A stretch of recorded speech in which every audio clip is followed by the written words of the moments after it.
Okay, hello everybody, and welcome to the first Committee of the Whole meeting for the 2022-2023 school year on this fine Wednesday, September 14th, 2022. I would like to welcome everybody to the meeting, whether you're here with us in person in the boardroom or whether you're joining us online. We have the benefit of technology and also the privilege of watching this meeting whenever, thanks to our wonderful live streaming and recording that will be posted on the board website in short order after the meeting. So I would like to call this meeting to order and do a brief roll call. I believe I can see who's in the room here. We have Trustee Daniele, also known as Donna. So just a reminder, we're in Committee of the Whole, so it's first names. I'd like to welcome Donna, Andrea, Amy, Leah, Joanna, you, Tanya, Margot, and Ethan online, and Kelly will be joining us, and Jean will be joining us, and Cindy, welcome to you, also online. And Heather will also be joining us. So I believe that accounts for all trustees in that roundabout way. And I'd like to welcome all of the wonderful staff that have joined us this evening as well. Thanks very much, Tracy. We have Pardeep Singh Nagra, our Human Rights and Equity Advisor, here with us, and of course, Jean Carrillo, our Manager of Governance and Board Services, and Jenny Petko, our Superintendent in charge of Equity and Human Rights and Indigenous portfolio, and of course myself. Welcome, and Kevin, welcome, and thank you very much. Kevin was saying as we started the meeting that this is our first in-person or hybrid Committee of the Whole meeting that's being live streamed from the boardroom. As we started this, and recorded, we started this practice during COVID. So some good things came of it, which is great. So now in terms of the rest of the welcome, I want to let you know that tomorrow is International Dot Day. And some of you may be thinking, hey, what is International Dot Day? Well, I'll give you a brief summary. And hello, welcome, Jean. Okay, so it's a global celebration of creativity, courage, and collaboration. And I don't know about you, but these all sound like really great things for boards of trustees and school boards in general to really think about and embrace. The day was inspired when a teacher introduced his class to a book by Peter Reynolds, and his book was called The Dot. This happened in 2009. Okay, so The Dot is the story of a teacher who dares a doubting student to trust in her own abilities by being brave enough to make her mark. The Dot. What begins with a small dot on a piece of paper becomes a breakthrough in confidence and courage, igniting a journey of self-discovery and sharing, which has really gone on to kind of seed this global day. It's meant to inspire the power and potential of creativity and to build connections. So imagine the power and potential of us and millions of people around the world connecting, collaborating, creating, and celebrating. All that creativity inspires and invites. So in front of everybody in this room, and for those of you who are online, I invite you to take your dot and make your mark. So, and let that mark symbolize our work together, creativity, collaboration, and courage to finish our term in a good and strong way and to do a lot of awesome work together. So you have two dots. One is for you to make a dot to keep for yourself, and the other one is to make a dot to contribute to the collective, because as was envisioned, the potential of millions of people creating and collaborating together. So I've put up that flip chart there, and because it's also good to stretch sometimes during these meetings, albeit not necessarily right at the beginning, I invite you now to take a minute to make your second dot. Think about what it could symbolize or mean for you and for us as a group, not only in this meeting, but as we go. And then take steps, take a stretch, and put it over there on the board. And I will post that flip chart in the hall for the remainder of the term, just as a reminder of our collaboration. Okay?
And the other one, I'm going to stick my other one on my computer so I remember. So I thought, although it is officially tomorrow, when they do the writing about International Dot Day, they say the 15th-ish, which really means it's kind of about every day. So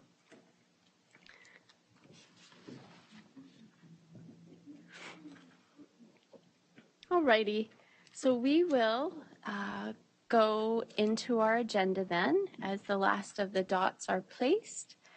And the next item is private session, and you'll note it's if required, and I don't believe we need a private session on this night, so we'll keep on going to item 1.3, which is acknowledgement of traditional lands. And I will turn that over to Andrea. Thank you.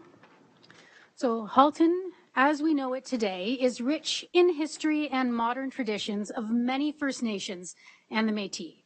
From the Anishinaabe to the Attawaddaron, the Haudenosaunee and the Métis, these lands surrounding the Great Lakes are steeped in Indigenous history.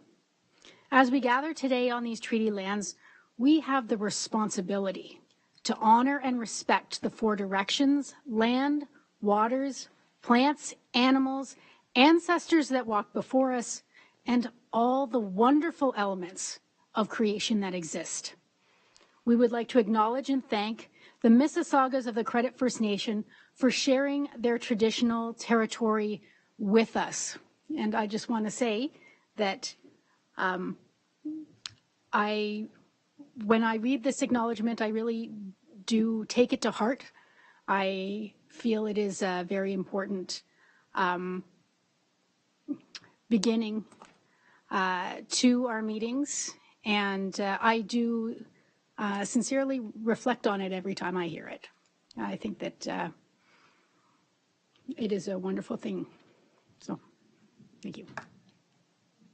Thank you. Absolutely. And I think that we are moving in a direction in short order to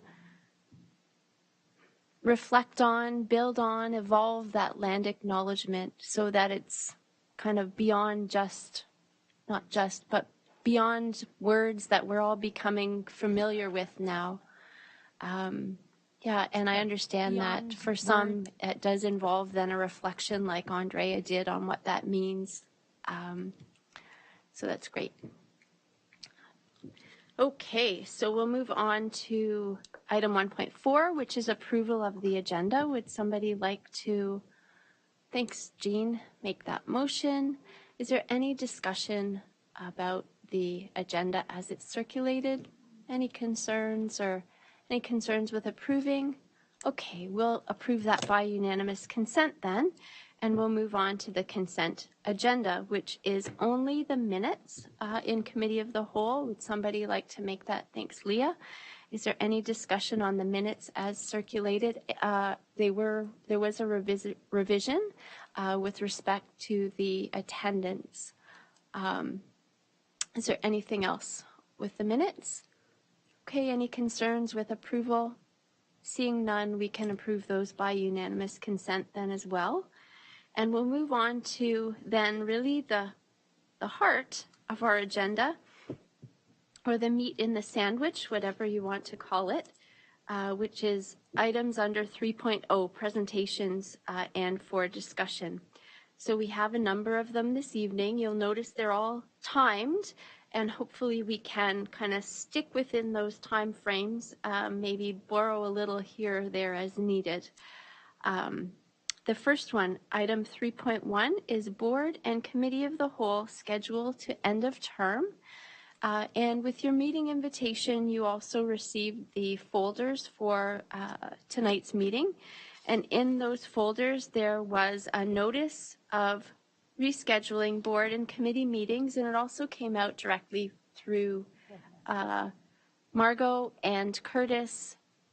So you'll see that the board meetings starting October 5th have basically been pushed back by 1 week, including committee of the whole, and that the November 9th committee of the whole has been turned to a special board meeting because we need to talk about, there's a financial matter through Roxana that we need to vote on. So go ahead, Amy.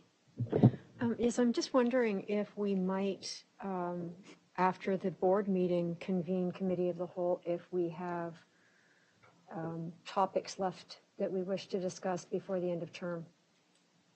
You mean that November 9th one? Yeah, after the board meeting, because it shouldn't be a long meeting. What does everybody think about that? Are you, yes? So what, go ahead. You could just say it louder this time or into your mic. Yeah, Please. so Thank you. what I'm thinking is that if we don't have all of the committee of the whole business finished at the 19th of October committee of the whole meeting, and we won't have another committee of the whole meeting until after the new term starts, then all of the work that is unfinished could fall off the table. And I'm wondering if we want to have the committee of the whole meeting following the special board meeting on the 9th of November, because the meeting on the 9th of November should be rather short.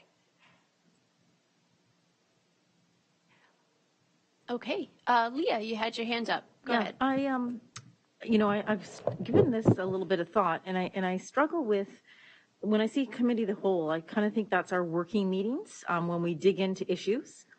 And considering we have the election October 24th, I am not in real support of digging in beyond that. I think our final board meetings are to complete the work. And I'm happy to leave it there, unless, of course, you think there's something absolutely pressing. I just sort of feel our work forward from this point on is tidying up. So I would be not so much in support of setting the date at this moment. Go ahead. In the spirit of tidying things up, that was why I suggested that we might want to have committee of the whole on November the 9th so that we can tidy up the things that might be remaining. And we won't know if we have things remaining until after the October committee of the whole meeting. If we still have 2 or 3 things that need to be tidied up in committee of the whole, they're not decision made, it's committee. So it's not like we're ratifying anything. We would just be completing our discussions on those issues so that people who aren't going forward in the next term will feel that they at least had their opportunity to speak to those things. Follow up, please. Trust me, I'll be delegating the board if there's anything I want to talk to anything. So I have no concern. Of course, I am one voice of many. I just would love us to plan to finish in advance of the election piece as much as we can.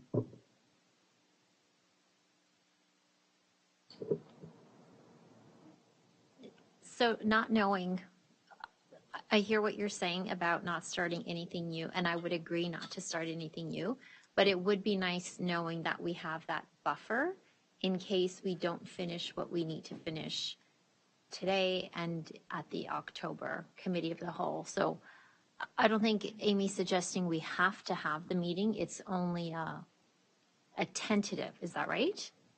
Yeah. So I'm okay with having a tentative Committee of the Whole if needed to finish business.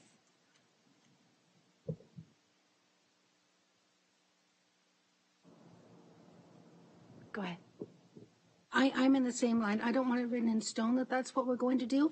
I'm afraid that we would use that as an excuse to not finish things up on the 19th because we think, well, we've got another meeting that we could do this. I'd like to have it as a tentative and then firmed up on the 19th. We don't actually make a decision on this until October 19th when we realize that we have more work to be done because that still gives, 2-3 weeks before the meeting on the 9th. So that's my concern, is that we might feel the comfort of having that extra time and maybe not get as much done on the 19th as we could. Okay, anybody else?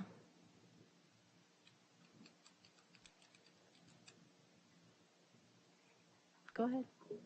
Hi. So my my only concern is that we're digging deeper into conversations that won't be decided upon with the people that are having that deep conversation. So that's just my own, and I don't know. I don't know if it's good to have another committee of the whole, but I know committee of the wholes are not decision making. That decision would then be pushed to the next board meeting, which will have at least 3 new people, 4 new people. So I just worry that we will have that extra meeting, dig into conversations, discuss things, and then go to the board and be putting certain members at a disadvantage. I don't know. That's just my thoughts. Okay, you introduced a new point there, that is, this board will not have decision-making authority after that meeting anyway. So I recognize that an extra meeting would be at the call of the chair and vice chair. And it feels like if we do have those things on October 19th, we would be better positioned to, and as a group, we decide that we need to finalize something that we best be doing it before November the 9th almost, so we can still get it to a board. So I feel like it's this board for decision. Exactly. Thank you. Gotcha. Having a lot of half sentences tonight. So it feels like we won't be in a position to make that decision until the 19th, is part one. Part two is I get the sense that everybody that's spoken would very much still like to finish everything on the 19th. So if we can take that as our first kind of mandate and approach and go forward that way and then regroup.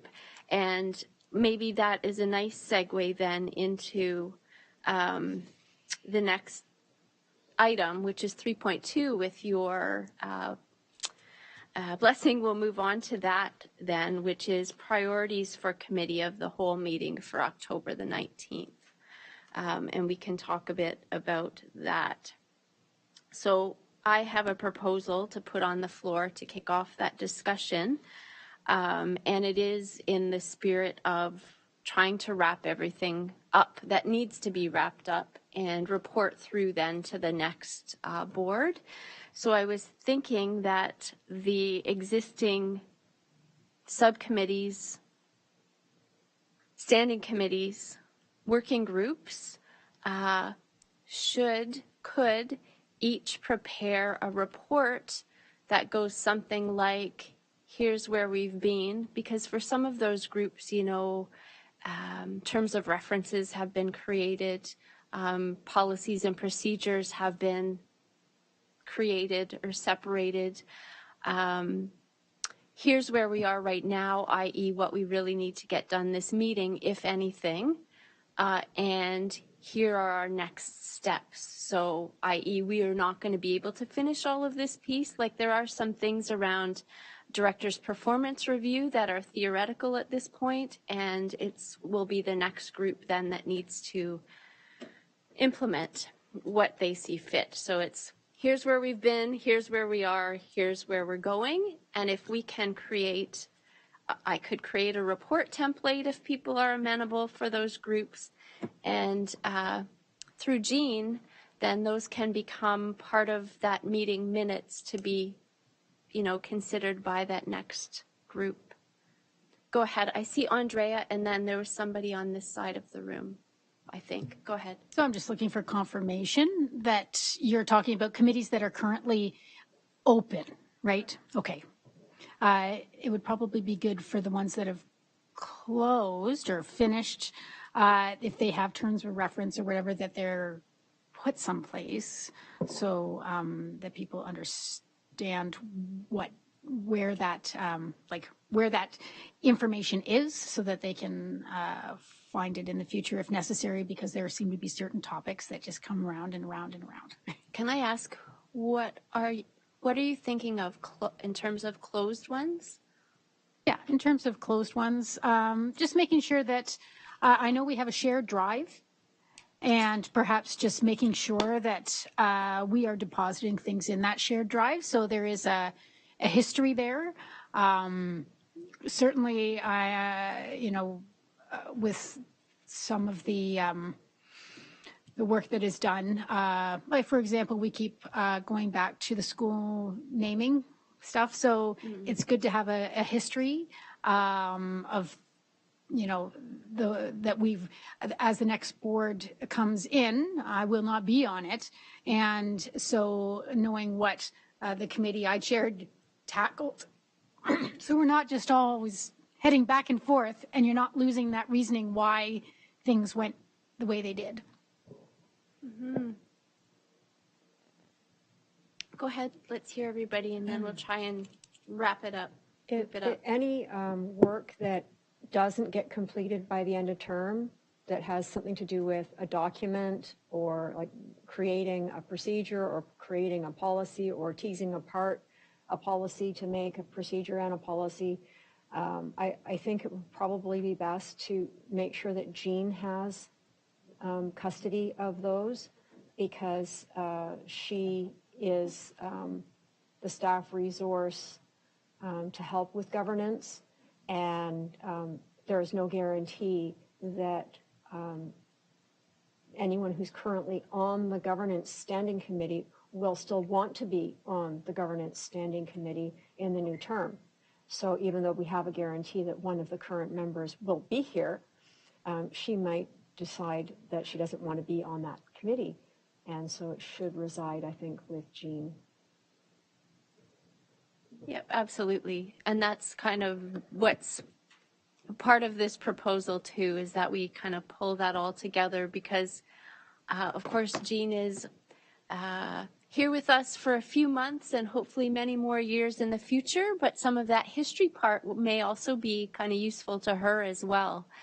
So that institutional knowledge piece really carries forward. So, I mean, I propose it to be as low stress as possible. But, you know, as Andrea pointed out, with links back to wherever things may be. And Andrea, if you are amenable to this and to doing one for the naming piece that's gone before, maybe there can also be like some also writing about the trustees' shared drive and what can be found there and that sort of thing. No problem.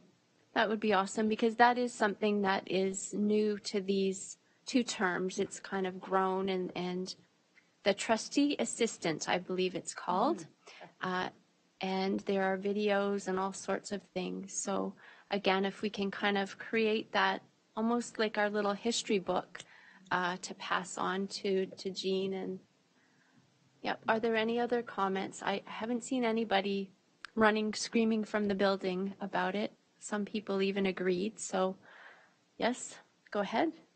Yeah, so with that shared drive, I just want to make sure that at the end of the term, Jean, I don't know, is owner? I don't know how it works. So Andre, I turn to you. There are a couple of shared drives. Okay, there's the actual shared drive. That's the structure I made a few years ago. But then there's the trustee folder that's owned by Kelly. So that will need to be, that really should reside with Jean, not with Kelly. It should never be in the hands of a single trustee. Just things happen, right? So. Right, so maybe we can just look at ensuring, Jean, that, I don't know, by the end of October, that it's all under your purview. Right now, the shared drive, Jean is an owner of that. So Great. That part's fine. It's Awesome. the other one Thank that you. needs to be dealt with. Okay, excellent. So within that, it sounds like we have created ourselves a little roadmap there for the 19th. Excuse me. Within that, what are your priorities? What do the groups see coming? So, for example, governance, the self-assessment group, we can take a look back and look at the work that we've done and then point to what the next steps will be for the next governance self-reflection piece for the next group. For example, some of the groups that are currently active may have things that you can see that we need to tackle on the 19th. So if you know what those are, if we could just maybe go around the room and just so we can kind of get a sense and everybody can have a sense of where we stand for that October 19th meeting. Donna, do you have anything you can think of? We'll just start here and go around, okay? No worries. Go ahead. The trustee onboarding,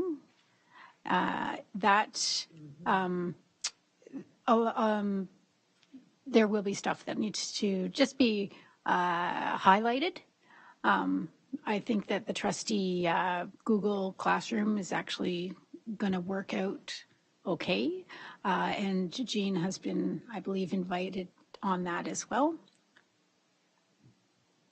Well, we'll talk anyways. I think you have.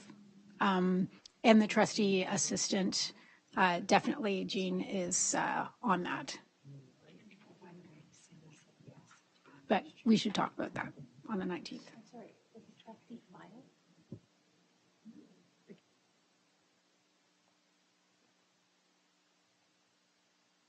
Okay, Jean? Okay. Yep. Hopefully we will be wrapping up the bylaws tonight, but if not, then we will need to wrap it up on the 19th. And the only other one that I think really has some urgency to getting completed would be the committee's policy and governance procedure. The work was done several months ago, and we have the legal review of it now.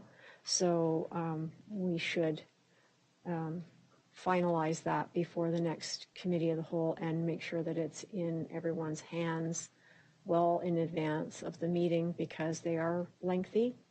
But there was a ton of work done on that with the subcommittee that worked on that. So I don't think we have anything else that's urgent. The other work that's been done can be revived in the new term. Okay. Thank you, Leah. The only thing I can think of that we sort of worked on that I don't know where it's landing or saved is the student trustee orientation module that we created. And I don't know if we've got it in the trustee assistant. I don't know if it's I don't know where it's landed. So, just from institutional use of it. So I don't know where to put it. Like we dealt with it at committee of the whole, but it would be nice that somebody who's looking for that, who decides to step up, knows where they can find it. So that would be the only thing that I can think of. Okay, we can hopefully work on that in between meetings and just report back that it is successfully plunked where it needs to. Okay. Okay, awesome. Yeah, that sounds good. And then just reporting back that is there, because that was a big chunk of work too. Thank you. Joanna? I don't think I have anything new to add. I'd be happy to wait to see how things land at our next committee of the whole and decide if we need to proceed with another meeting at that point with a fixed agenda for the tying up of loose ends. Yep. And hopefully this is an attempt at getting into a good spot to do that. Yep. Tanya, go ahead. Anything? Yeah, the only other policy that we did begin working on and we did share at the board was the delegation policy.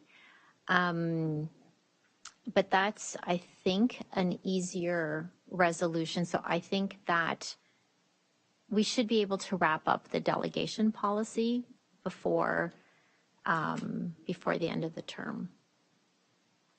Okay, so I have 4 things in that bucket then, and we'll see where we get to tonight on a couple of them.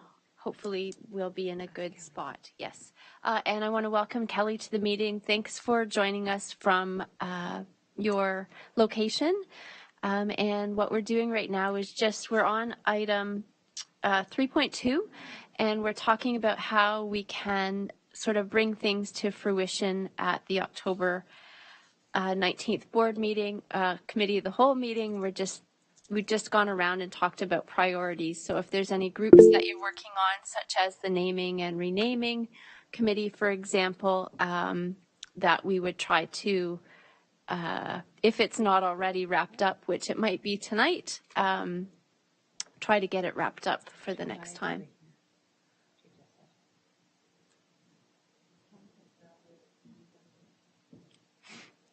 It won't even help if I tell her to call in. And the others hear us? Maybe just on her end. Kelly, can you log in or say something?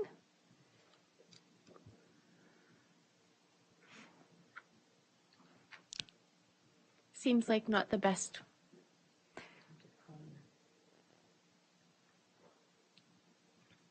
Okay, Margot's going to, what does that say? Margot's going to try to, along with Kevin and Jean, troubleshoot here, and we'll keep on then going with the meeting. Okay, so wrapping up this item, you've given a list of topics that you anticipate. Margot, do you have any that you anticipate? No? Okay, I'm just going to add Inspire to the list and let you know that Andrea and I are meeting with Susan Thrasher next week just to see about any proposed tweaks that could make the process more efficient. So for example, we are often going back to people asking for specific examples of how the nominee inspires people. So maybe we need to beef that up in the application so it can be a bit more efficient. But for those of you who have been involved in Inspire, if there's other observations that you've made in that regard, if you can let Andrea and I know, we're meeting with Susan on Tuesday. Yeah. So that's the only other one that I can think of.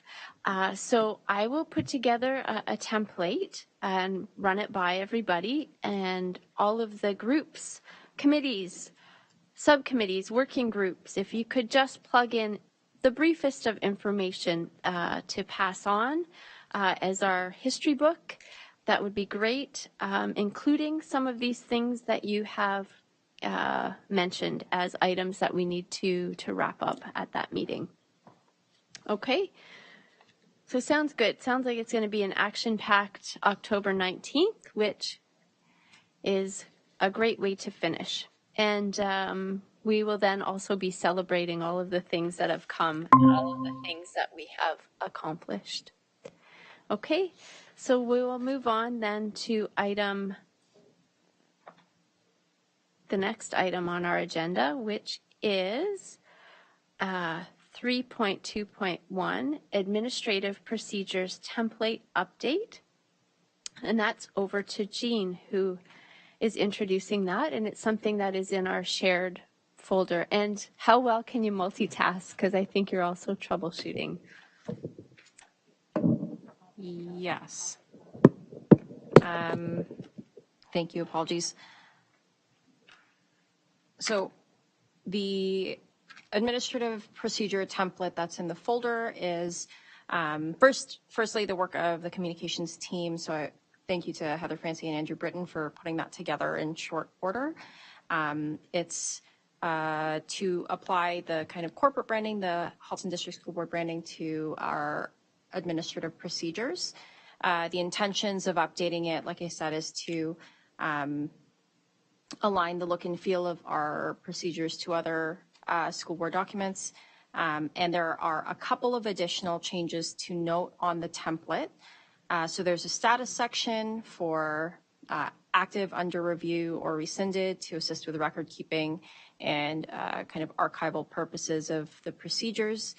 There's a new reference number section added, which will allow us to apply a numbering system for cross-referencing and continuity to see administrative procedures. If their titles change over time, the reference number to that will allow us to see that continuity for those administrative procedures. The system is a simple alphanumeric combination of AP numbers, so AP 001, 002, and so on.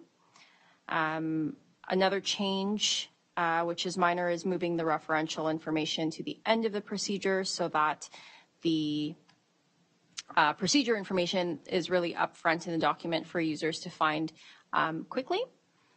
And to give you an idea of when these items will be updated, I'm anticipating transferring all of the existing APs to the new template over the coming weeks, with the intention of bringing that to board sometime in October, as well as minor housekeeping corrections, so correcting any typos or broken links to those administrative procedures, as well as updating any titles which need correcting. So for example, executive officer to superintendent, which is timely because our superintendent Gadet is changing the title from executive officer to superintendent officially. So that's all going to be reflected in that administrative procedure update that's to come to board later in October. Thank you. Okay, thank you. Are there any questions or comments on the AP template? Go ahead. Thank you so much. This looks really great. I do have a question as far as how will the AP procedures translate onto the website? So right now, all the APs are, and maybe this isn't part of your task right now, but right now all of the APs are sort of assembled by a group that internally we usually know how to filter through, but the public really doesn't know how to go through the different sections on the website. So will the APs be sorted the same way as they do now, or will they be sorted numerically? Will they sorted alphabetically, or maybe that's not part of what you're doing right now? No, so to clarify what you're asking, or to confirm what you're asking, is how will the administrative procedures be organized differently on the website in the way they're presented to the public? The answer to that is that there's no, this update to the template doesn't include revamping or, the organization of policies and procedures on the website, but I will take that comment and see what can be done and look at the ways that they can be better organized if there's a need for that. Go ahead, Andrea.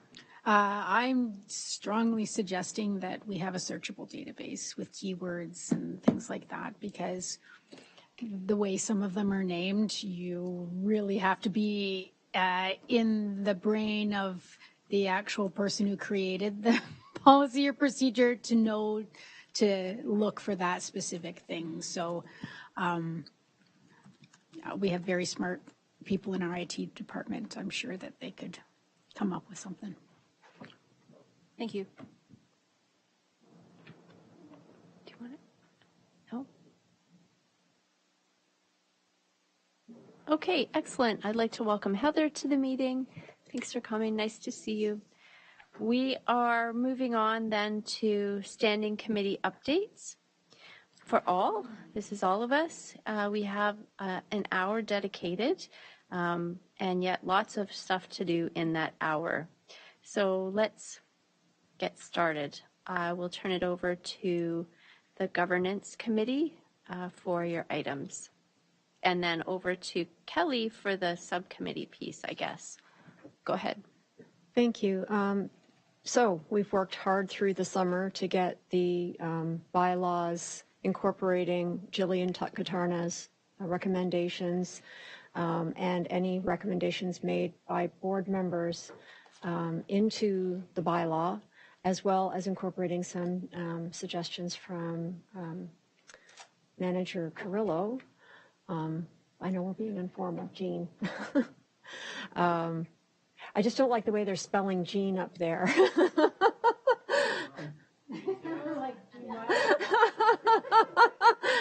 So anyway, if you could please open your board governance bylaw from the drive, then we can get started.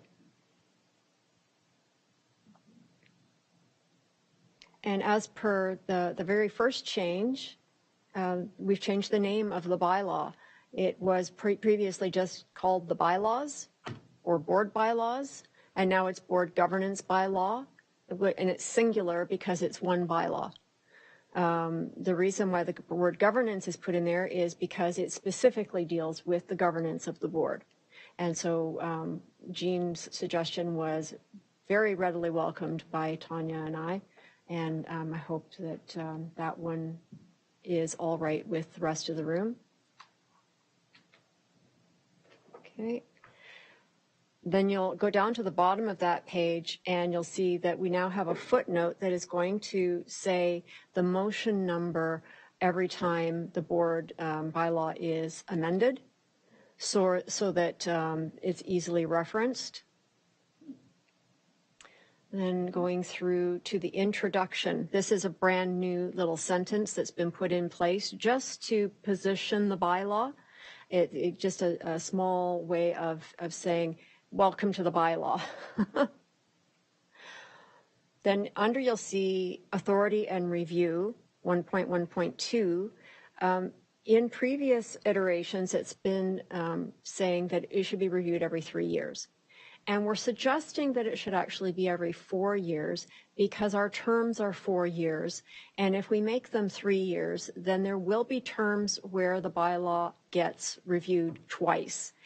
And it has taken Tanya and I a year to do this particular round. I can't imagine a governance standing committee being able to accomplish much more work than the bylaw if 2 of the 4 years are taken doing bylaw revision. So we would suggest 4, and I'm amenable to hearing any other thoughts about that. And I'm just going to keep going until somebody says, stop. Okay, under 2.2.4, in the old or the current copy, it says the chair shall make all trustees aware of school-based milestones.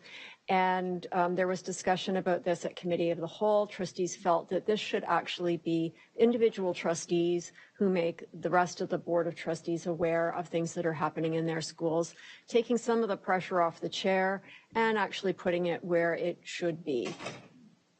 So we have incorporated that. In the section on vacated positions, We had included the highlighted example in a different spot on the bylaw, and we thought it actually belonged with the part about vacated positions, because that's an example of a way in which a trustee might no longer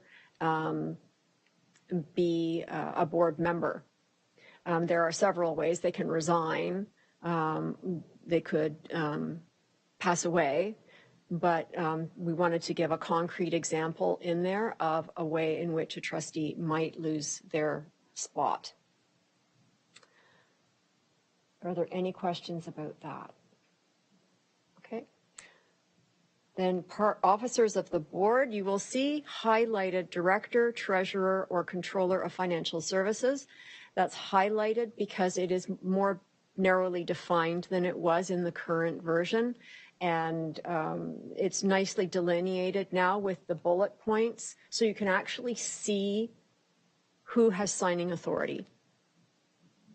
3.2 Secretary of the Board is a brand new section, and it's very simple, just outlines that the director is the Secretary of the Board, and the responsibility to ensure meeting records are maintained and made available for the public. Everything's okay. Under 3.4, presiding officer at board meetings, we added in 3.4.1 at the start there that except for inaugural and organizational meetings of the Board of Trustees, as further described below, the chair, or in the chair's absence, the vice chair shall preside at all meetings. That makes it very clear that for inaugural and organizational meetings, the chair or vice chair have not yet been determined and so cannot preside until they actually have been elected. Under 3.4.2, we've discussed the rules of procedure as described in Part 5 instead of saying that Robert's Rules of Order, because we described them actually within the bylaw, and Jean felt that there was, it didn't need to be stated twice. 3.5 is about who the presiding officer is at inaugural and organizational board meetings, and that is the director, of course. And we've always looked forward to the annual meeting when the director gets to be the chair for the first 15 or 20 minutes. It's always fun for the director. I think that they actually don't like it very much. Yes. In the section on vacated chair or vice chair position, we've added to the end of the sentence that it would be in accordance with the election of chair and vice chair governance procedure, which I believe we passed in June. I think it was in June, yeah.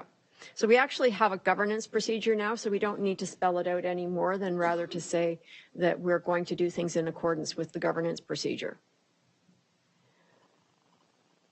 Okay, under Part 4, regular meetings, we've got in here that all meetings of the Board of Trustees and its committees shall be open to the public in accordance with the Education Act, Section 2071, except for under limited circumstances provided in the Act and described in Section 4.5.9 of this bylaw. That was not prior in the current bylaw. And it was felt that it was important to have that defining piece in there because it speaks directly to what has to be in a regular board meeting and what cannot be in a regular board meeting. Under 4.1.2, there was further definition regarding what happens if a Wednesday falls on a statutory holiday. So I don't think we have any stat holidays that generally fall on a Wednesday, except for maybe New Year's Day. It could fall on a Wednesday. So that's in there as a safeguard so that we would not be having a board meeting on a statutory holiday. And again, that was recommended by Jean. Under 4.1.4, we've changed the trustee will advise the chair in writing to the trustee may advise the chair in writing. There's not a requirement to advise the chair in writing if a trustee will be missing a meeting. It is considered a part of decorum and not a regulatory thing. Under, yes, go ahead. Oh, sorry, Joanna, go ahead. Yeah, I'm just wondering about the change from will to may, given that, are we still approving the absence? Only on the third consecutive absence. Okay, so for the first two, we don't. Not unless a trustee requests it. Okay, thank Yeah. you. That makes sense. So under 4.3, Hi, sorry. So you talk about holidays. What could you maybe also include days of significance? it's already in there. It wasn't there before.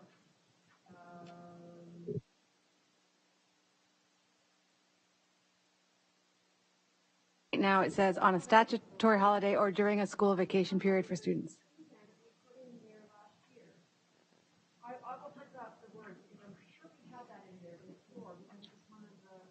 Got it?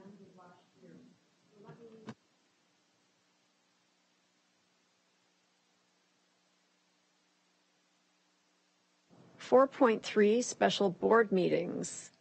4.1.2 and 4. Oh, that should be 4.3.2 and 4.3.3. Jean, can you change the numbers on those so that they are correct? Those two items were not in the special board meeting section before, and they've been moved there to be in the correct spot.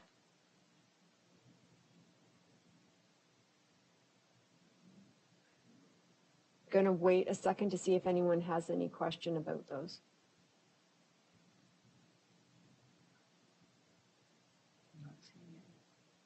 Okay.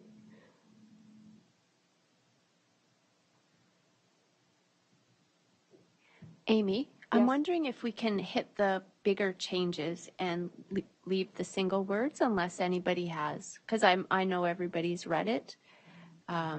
Okay. Does that make sense? Okay. Yeah, I just wanted to be expedite a little bit. thorough. Yeah, yeah. Because they're Okay. all highlighted, which is great. Yeah. It helps.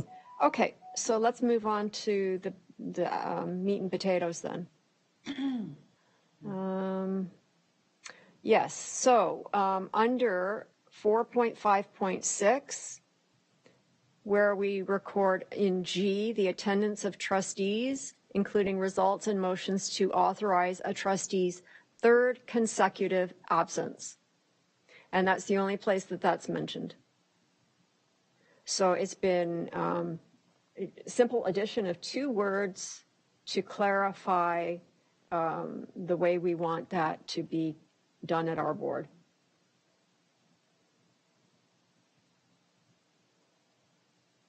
And I'm just looking for nods because I want to make sure everyone's good with that.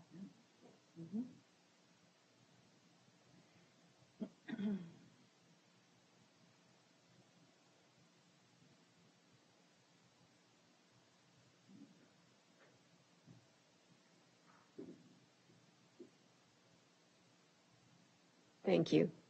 Okay, 4.5.9 is a new section, and it's basically just outlining private session as a committee of the whole board and what those rules are. And that's straight from the Ed Act.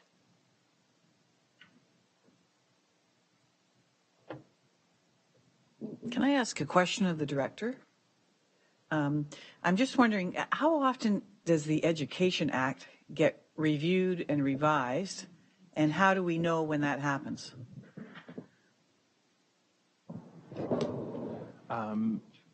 To be honest, Jean, I'm not sure exactly what the schedule is for changes. There are ongoing changes that happen periodically, but I don't get any kind of notification when that happens. So I know that, every year we try to get the latest version, you know, which would encompass many of the changes. But it's, yeah, I don't know when they happen.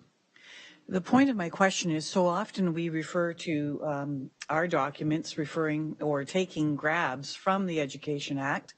And so I just wonder how we can continue to be current if we're not aware of what's current. We do get updates from the Ontario Public School Boards Association. Jennifer McIntyre provides updates from the province. And so I'm going to make it my duty to continue looking at those with an eye to any changes to the Ed Act and ensure that anything that needs to be brought to the attention of the director is brought to his attention. Thank you. And that's, of course, assuming that I'm here. It's my understanding that the most up-to-date versions are on the e-laws page of the provincial website. So it's the most currency date is March 1st, 2022. So that's where I think you find the most. Would they necessarily highlight that has changed since their earlier edition? They tell you when the last amendment date is, which is 2021, and they reference C40 Schedule 6. So they let you know what the last amendment was to. Yeah, go ahead, Margot. While we're on the topic of documents, Jean just alerted me to the fact that the chair and vice chair elections it wasn't adopted yet. It was sent for legal review. Okay, we will make sure that comes to the next board meeting. Thank you, Jean.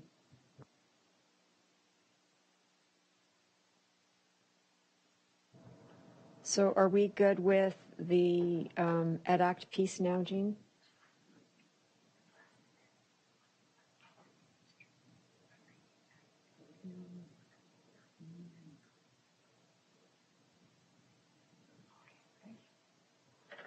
Are we good with that now? Okay. The next item under 5.2, debate, the words "or amended" have been added under 5.2.2 because you cannot amend without passing a motion as well. So that was added in. Under 5.2.14, a motion to extend debate must pass by a 2/3 majority of those trustees present and voting, or a quorum of the Board of Trustees, whichever is greater to pass. Because we do have the ability to extend debate, and so it's just outlined the rules for voting on that.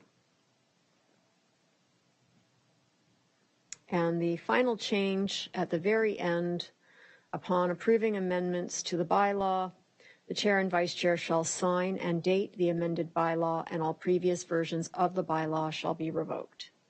And that's a good statement to have in there, and I like the idea of the chair and vice chair signing the bylaw. I think it adds to the weight of the document.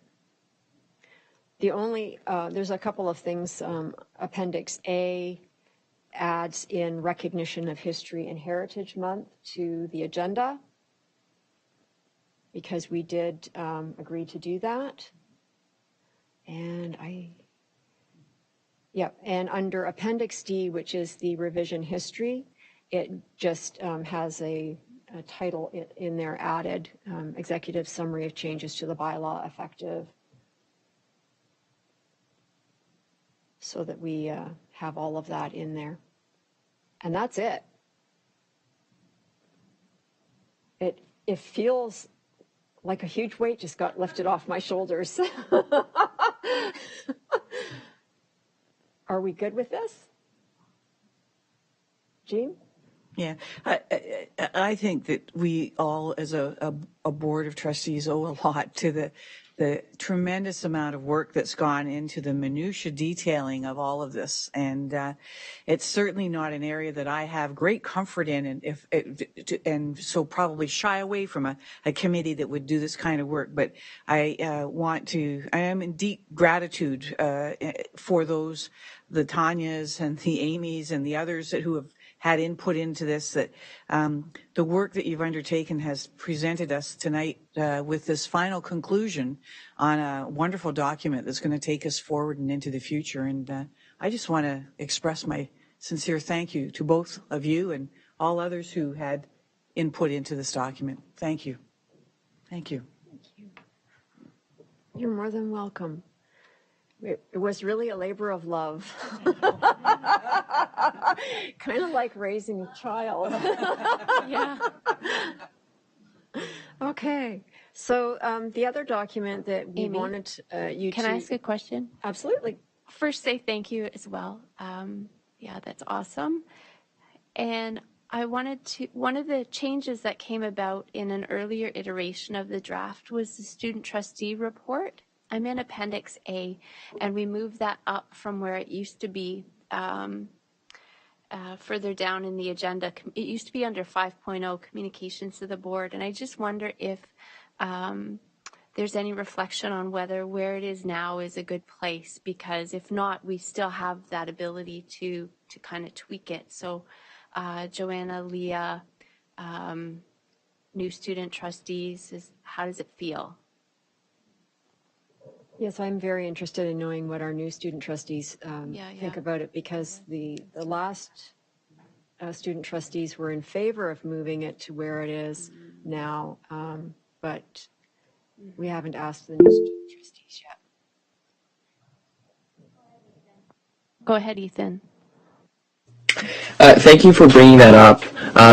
Trustee Wang and I have only been to one board meeting so far this year, but the position right now at 5.0, for me at least, feels quite natural.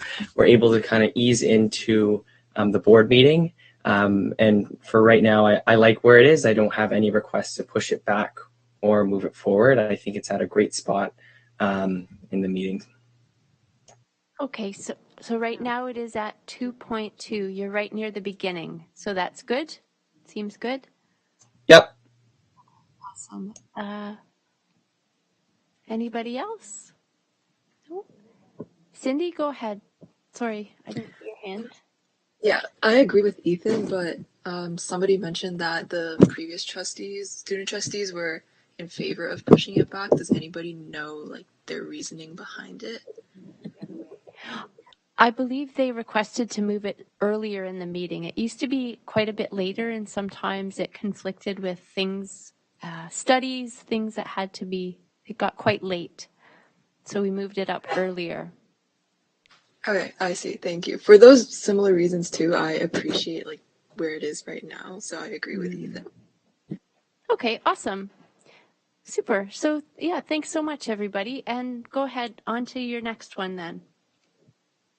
Thank you. The next one, I actually just want to draw your attention to it because it's not even in a final draft format yet, but I wanted you to know this was coming. And we do intend to have it ready for the next committee of the whole. There's not a lot of work still yet to be done on it, but as you can see, just by opening it up, it starts just by saying Section 221.1 of the Act states. There's no preamble really there. There's some massaging of it that's required, but it is a summary of the process that we have used as a board of trustees 3 times since I became a trustee. And we have tweaked it and improved it and made it better each time we've used it, but it's never actually been documented. And we would like it to be a governance procedure so that if in 6 years there's somebody that's got to go through this process, they've got something to refer to. Because we didn't have anything to refer to in my first board, and we had to create this on the fly. We didn't anticipate a trustee that would resign. And I've now had to use this process 3 times. and each time we get it better and better and better. So it's not really to be discussed this evening. We just wanted you to be aware of it and maybe put some thoughts into it so that as we work on it over the next couple of weeks, we can get it to where it could be or should be. And yeah, it's not a difficult procedure. It's just teasing out what belongs in governance and what belongs in administration. And because there's some administrative details in there that don't need to be in there because they're not governance related. So yeah, it'll be a little bit shorter when it actually comes. Okay, I may have been remiss, Amy, in moving forward from the last item, but let's finish this one. Are there any comments or directions? So how are we leaving this? If people have comments, they're to pop it into the document in the next short order, because you're aiming to bring it back then to the next in a fairly as near to finished as you can get it form then. Okay, so I've added that to your list. And then, so it doesn't seem like there's comments now. If we go back to the bylaws then, is it the will of the group then that the bylaws come to the board at the next meeting for approval? So that would mean that Amy and Tanya, you would be up for a report with the bylaws as an appendix for consideration for approval by the board. Is that the will of the group then? Okay, I mean, we have made motions on these things previously. Would you like to make a motion here? You've taken, okay, thank you. So the motion is that to bring forward the current draft of the bylaws for ratification at the next board meeting. Discussion on that. Okay, any concern with approving that? So we know the direction then is that it's coming to the next board meeting, and Jean, that will be then added to our agenda, which is great. Seeing no concerns, we can approve that by unanimous consent then as well. Okay, perfect. Just so we're all on the same page there with that. Okay, and we've done the trustee vacancy one. So yeah, so I'd like to now move it over to Trustee Amos to introduce the Naming and Renaming Schools Subcommittee of the Governance Standing Committee to speak to the work that they've done.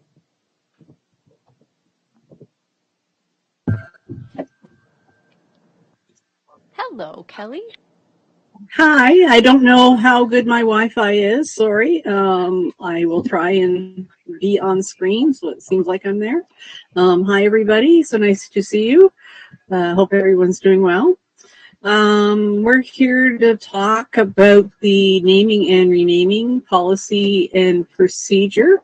And it's been a great work of a lot of effort since June with multiple meetings by the committee, which was comprised of Joanna, Jean, Tanya, and Donna.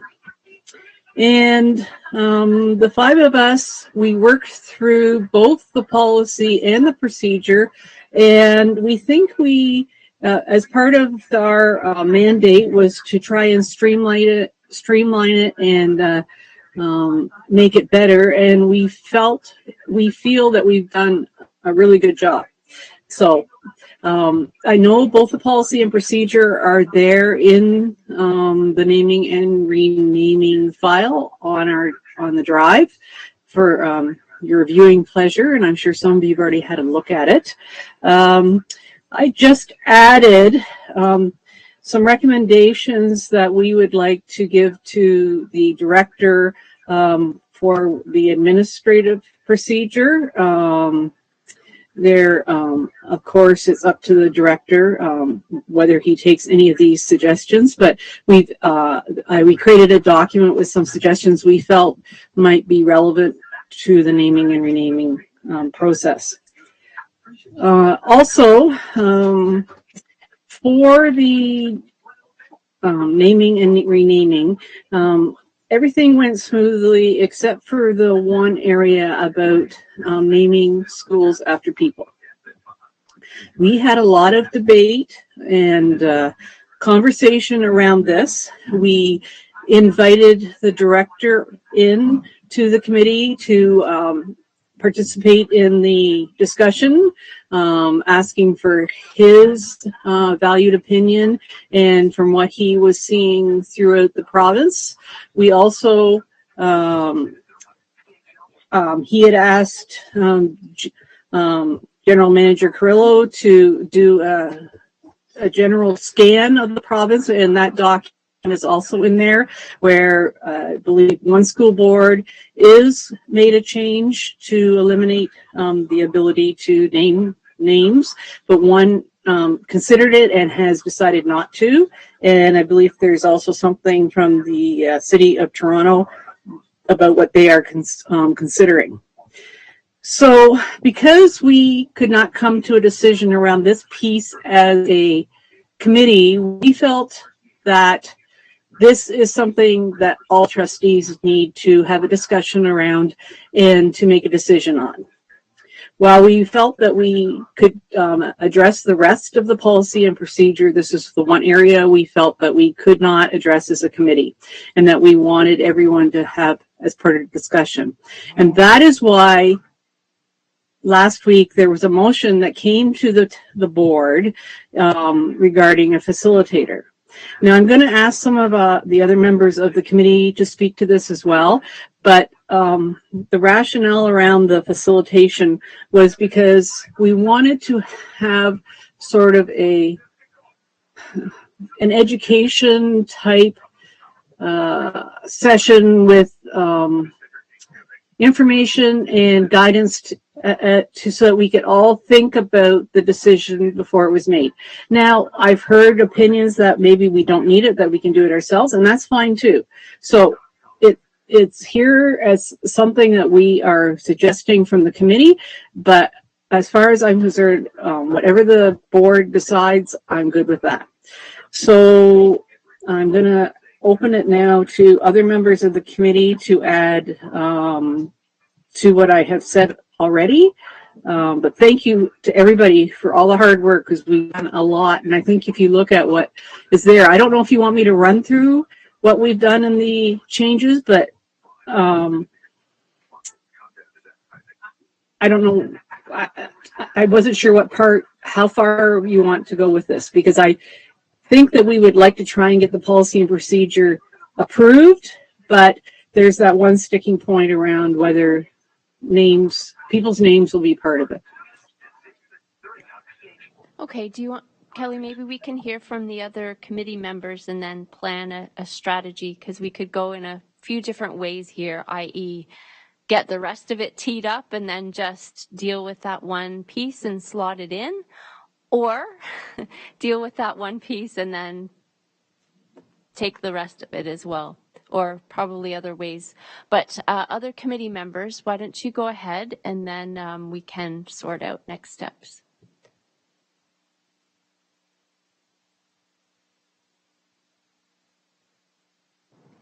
Okay, thank you. So as Kelly pointed out, our subcommittee was convened and charged with the responsibility to come up with a few recommendations around some specific areas, and that also included whether schools should be named after people.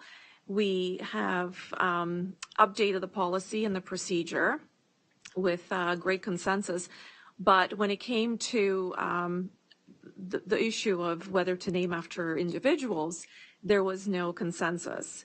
And so coming to a stalemate, we also recognize that this is a big and important issue, and one that should be discussed with the group. So, and given that it is challenging it's a challenging point of discussion, we felt that perhaps a workshop facilitated either by staff internally or with an external resource person would be probably the best way to gain some education around what are the things to consider when we're considering naming, and specifically naming after people, so that we can truly understand the both intended and unintended impacts. that might come from the name that we select. And so we felt that, a group discussion, probably facilitated by somebody, would be the best way to do that. And we're not, I don't think we're married to whether it's internal or an external facilitator, but we see the value in having a workshop. So I'll pass it on to my colleagues. Thank you. So exactly what Joanna said, and I think part of having Pardeep and Jenny here tonight is in case they wanted to add any insight to our recommendation of, or possible recommendations of having an internal or external facilitator. So maybe I could ask either Jenny or Pardeep to speak to our possible recommendations. So if I may, so I know that, Pardeep did an exercise with us on Monday at AC as the senior staff regarding naming. I thought it went very well. So Pardeep, I don't know if it's the will of the group to hear some of his reflections on this now, or to save it for a time when we want to set to have that. So. Just as a point of order, I believe this discussion is on specifically how we will address discussing whether to name after schools or not, but not actually delving into whether to name schools after people or not.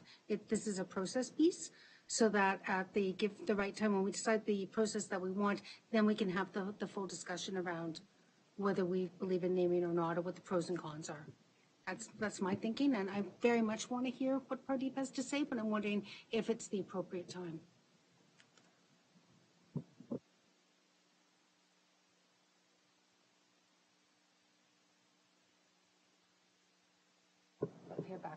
Okay, why don't we hear back from the other members? And then my understanding is that it is a process piece. He's going to perhaps not to, the reflection would be on the process and the yield of that process to inform how we go about choosing our next steps. I believe that's where Curtis was going.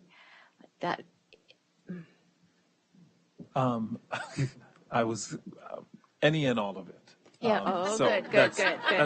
That's where I was. That's where I was, honestly. Awesome. Okay, so I did see Amy, but Donna, why don't you finish up, or do you next? I'm one of the committee members as well. Oh, awesome. And yes, this was something the committee felt, because we were torn right down the middle. I think we probably spent 5 or 6 meetings going back and forth with yes, we should, no, we shouldn't, yes, we should, no, we shouldn't, yes, we should, until we realized that we were stalemated completely. And as such, it really does need to come to the full board for discussion. I would very much like to see a facilitated workshop, and look forward to hearing any input you might have on how that could happen. The one thing that I would stress is I would like whoever the facilitator to come in, comes in without an opinion one way or the other, because I think we're going to be torn on this issue. And I think it's very, very important that whoever comes in is completely impartial and helps lead us all to a solution that we can live with and B, publicly support. So I think that was the idea. One of the ideas behind the workshop is that we would be bringing in someone who would be focused solely on facilitation and not on directing one way or the other. So that was my 2 cents on the facilitation. Thank you.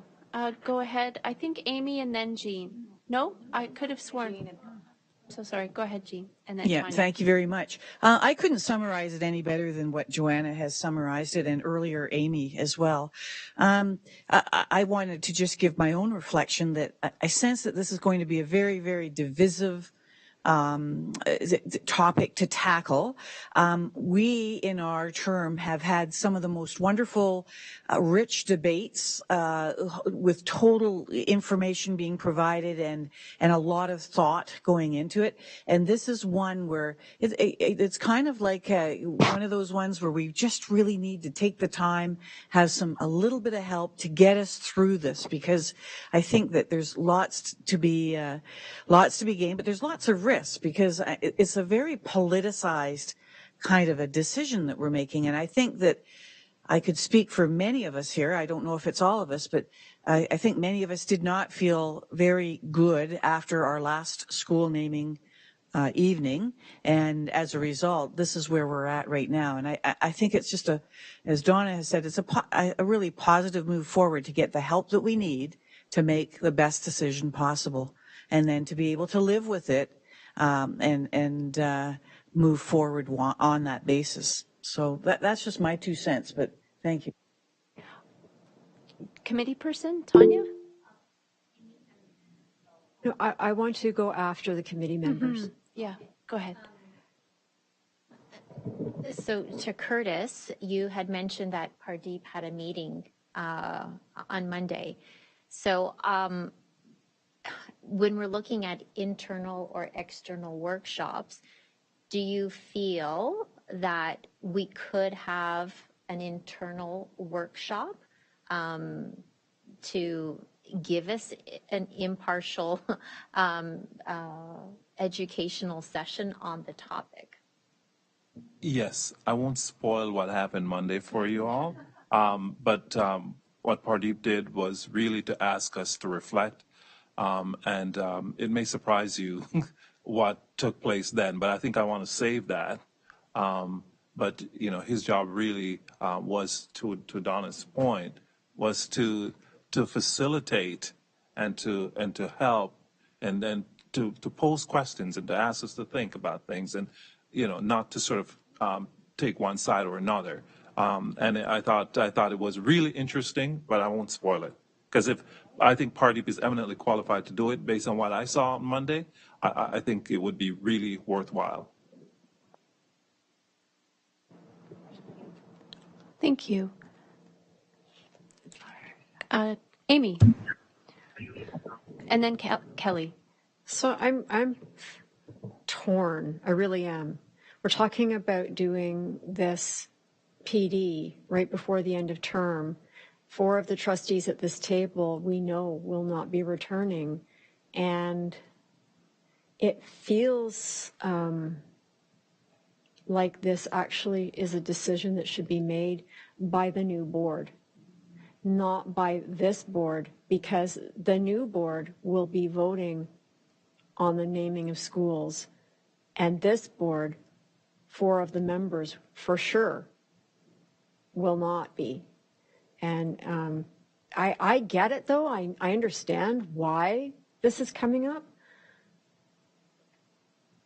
but it feels very uncomfortable to me, because there could be more than that. There could be 9 new trustees, and that's quorum. It's beyond quorum. So I'm uncomfortable. Okay, thank you. Great points. Here's the speakers list that I have right now. I had Kelly, then Andrea, then Leah, then Heather. Go ahead, Kelly. Thank you. I'm sorry I can't use my video. Yeah, I keep losing everything. So, one of the reasons we wanted to bring this forward now is because we felt that this committee, we have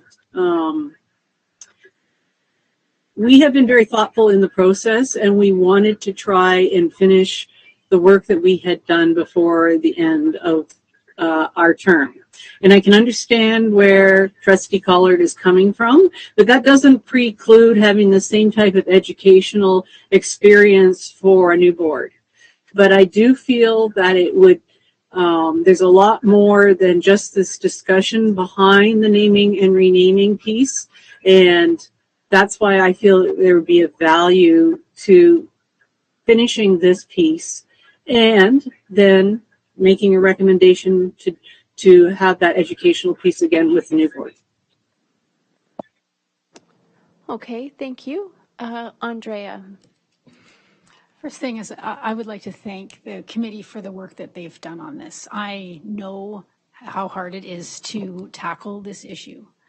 I appreciate many of the changes that have come forward in the document, and they seem very reasonable, and they are streamlining the process, which again, awesome. I'm very interested in efficiency and effectiveness at the board table.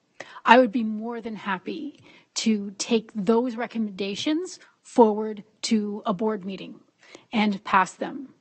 But I am very uncomfortable, as Amy has said, going forward to have a facilitated discussion, knowing I'm one of the trustees that has a vote at the table, but I will not be there. And it's redundant, I think, at this point to include that final decision about naming, because this board could just end up redoing it yet again. Because when I was on the previous committee, that discussion did come up. So it's come up again, and I'm sure it will come up again. So this right now is not, it doesn't feel appropriate, but I do appreciate all the other work and efficiencies that have been included. So my personal recommendation is that we move forward with those items and leave that section as it is right now and leave it to the next board to duke it out over the naming and renaming, like the naming after a person or not, because it feels like I would be making a decision and running out the door, and the explosions will be happening behind me. It doesn't feel right to saddle the board with a quick decision like that that might actually get the community a little riled up, and then bring the new board in under that kind of environment. I don't think that's very fair. So they can decide in their own time to handle this discussion. I know we have school namings coming up, but I would hope that it's frustrating, but I think we need to be mindful that we are an end of term board, and large decisions. I did not like coming in to the board in 2014, those that remember, under a very controversial decision, it was very uncomfortable as a new trustee, and I don't want to do that to anybody else. So I really think we should defer that portion, recommend the rest, defer just that portion. That was very long-winded, I'm sorry. Thank you. We have Leah and then Heather. Thank you. So I too tip my hat to this committee, having been on a previous committee that looked at improvements to the naming policy. So thank you very much for what you've done. And, there's lots of good stuff here. So I'm one of those trustees who is leaving. However, I kind of take the notion that with great power comes great responsibility. Spider-Man is my hero. I really do believe we have a responsibility to complete the work we started on this one. To Andrea's point, we came in, I was in that board too in 2014, and we had to deal with an issue that could have been dealt with by the board ahead of us. So in this regard, I do believe we need to complete it, whether it's what we expect or not. I do believe we need to see it through. I am very much in support of some additional learning and sharing amongst our board table if the committee could not make that decision. I believe that it should be our board that makes that decision. I would love to include internal experts. I don't see any reason to go externally. In my heart, we are a board. We work collectively. We have amazing institutional knowledge and experts at this table. And so I say bring it on and let's get it done. Okay, I was just mentioning to Margot, it feels like not only do we need Spider-Man, but perhaps a magic rabbit to pull from a hat here, because like this very topic we're discussing, the process to determine the topic is seeing a divide. So it's like the whole meta thing happening here, and it's going to be interesting. So, Heather, please, words of wisdom here. Oh, I've got lots of No wisdom. pressure, no pressure. Okay, so I'm going to bring it on. I actually feel quite strongly on this, and I don't speak unless I feel strongly about something. I think we need to finish this. We started it. So long ago. I remember, was it last summer that we sat on a committee forever? How many meetings did we have? We need to finish this. And the reason I think we need to finish it is you can compare it to anything else that we're going to pass in the next couple of weeks. The bylaws, we could push that off, I suppose, or anything else. But we've started this, and something else we talked about right from the beginning is begin as you plan to continue. And we've finished everything else, and we need to finish this as well. I don't think we should pass it on to another board. We're bright enough humans here to figure it out and use internal strength. And I think, a little more PD on it would be great. But honestly, and this has become a bit personal for me because I have had to, I've taken the brunt of the last part, the last naming, pretty badly in our community. So I think we need to get this straightened out so that the next human, because we also have schools that we have to name pretty darn quickly. So we can't let the next board go through this whole scenario over and over again. And so I think we need to move on it, get on it, figure it out, and put it to bed. Okay. That's all I'm going to say. Thank you. Everybody, I really appreciate, how these are all very wise things. We're going to come to some kind of resolution here. I can sense it. Jean, go ahead. Just really quickly, to delay a decision and push it to the next board would be to lose the lived experience that everyone around this table has had through some of us 4 years, some of us 8 years in naming schools. And I think that would be a disservice if we lost that lived experience and seeing it very intimately from the beginning to the end and the things that worked and didn't work. So just a thought. Okay, thank you. So, while we don't have majority at this point in time, we don't have consensus. Actually, so consensus is not unanimity. Consensus is defined as, the people that don't agree to not stand in the way of the group moving forward in a certain way. So consensus in this case would be to continue to try to resolve the person, not person naming piece. So for anybody in sense of consensus, is there anybody that feels strongly enough to? Okay, so it seems like we have consensus on that piece then. Go ahead, Amy. I don't mind if we go ahead and have the training. I just, I worry that we're making a decision about possibly limiting or tying the hands of the new board. And that's why I'm nervous about it. We've just started this conversation this evening. It's not like we've talked about this as a board multiple times. There are people who've served on prior committees and they've talked about this, but we've never talked about this as a whole board in depth. So I do have concerns, but I would not stand in the way.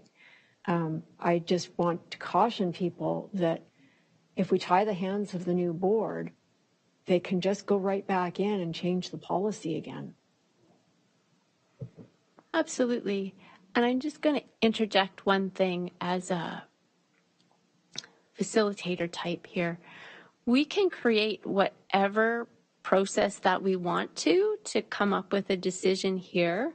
At the end of the day, we're still going to have to vote because that's how we make decisions at the board table. So, I mean, we could decide in the spirit of efficiency to just vote and decide, because if people are entrenched, the only way I personally will agree, I mean, I know I'm but one, but would feel it's an appropriate expenditure of resources is that everybody has an open mind, that they're willing to be convinced that They might be different. how they currently feel might be changed through the process. If not, we are further ahead to just move ahead and vote at the board meeting and go ahead with that. So it's a risk for everybody, but that's where I kind of feel like we're at, because we have been going around in circles on this topic. There's good pros and there's good cons, and people have become more entrenched. That's how it goes. Yep. So that's my little interjection there. And Tanya and then Andrea, go ahead. You said a lot of what I was going to say. Darn. So right now, our policy does allow for the naming of people. So we're exiting with that policy. The new board will have that policy unless we drastically change it in the next X amount of weeks. So I think what I'm hearing us saying is that we are open to having a workshop conducted by an internal person, right? As opposed to an external person. Okay, I see heads nodding, so that's good. We agree there. The other point is to what Tracy just said is, yes, we can approve the policy as is with these recommended changes, except for that whole big person issue. If it is the will of the board. The other thing I wanted to emphasize is if we can't move forward on the policy, then if we can please move forward on the procedure. A lot of thought was put into it as far as creating efficiencies to make that evening of nominations and voting a lot simpler for us and for the public, less painful for everyone involved. It's definitely clearer. And the one addition we made is allowing the trustees to send the report back to the naming committee in case we don't support the names on the agenda. On the report, which I think was one of our biggest stumbling blocks at the last meeting. So if we can get anything approved before our term, would definitely be the governance procedure. So with that, I end. Thank you. Go ahead, Andrea. Yes, I'd like to see this come to the board twice.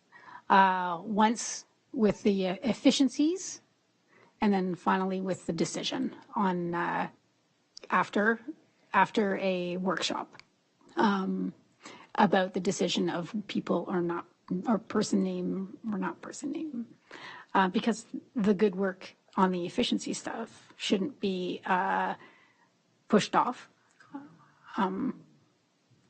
But I would be calling for division anyways if it all just came at once. You mean policy from procedure? Yeah, I guess so, yes. Okay, I understand. Amy? I'll go one even further than that. Bring the policy and the procedure without mention of taking out the person part to the next board meeting.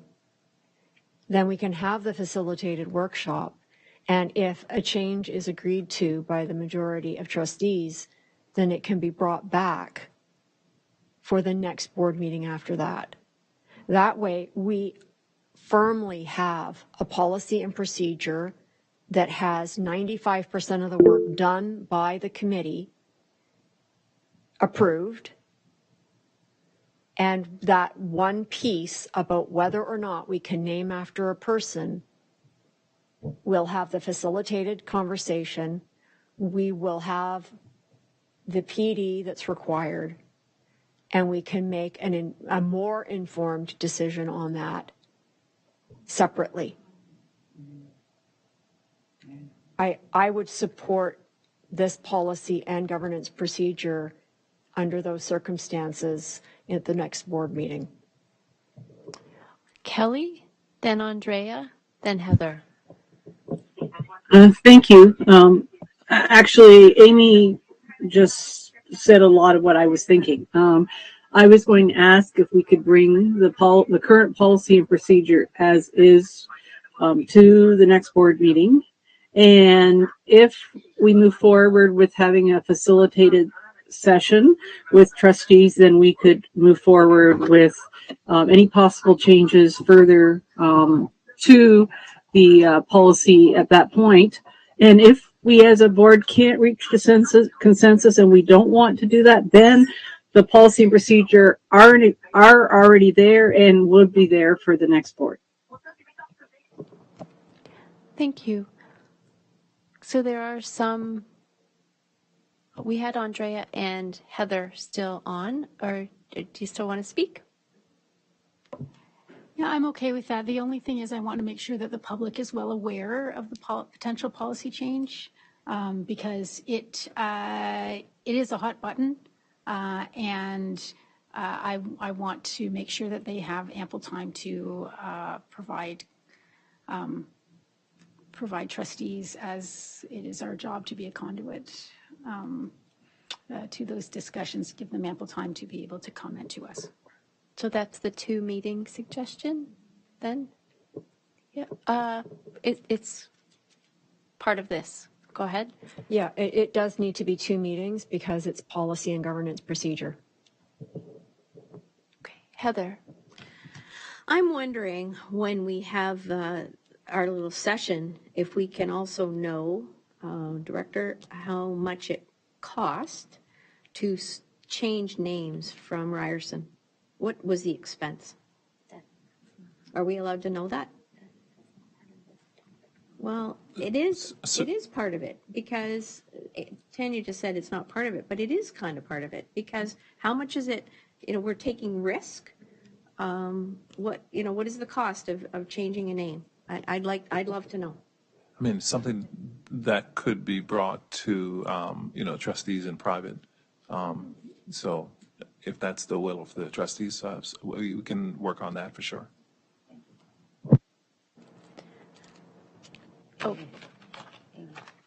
Oh, go ahead. Oh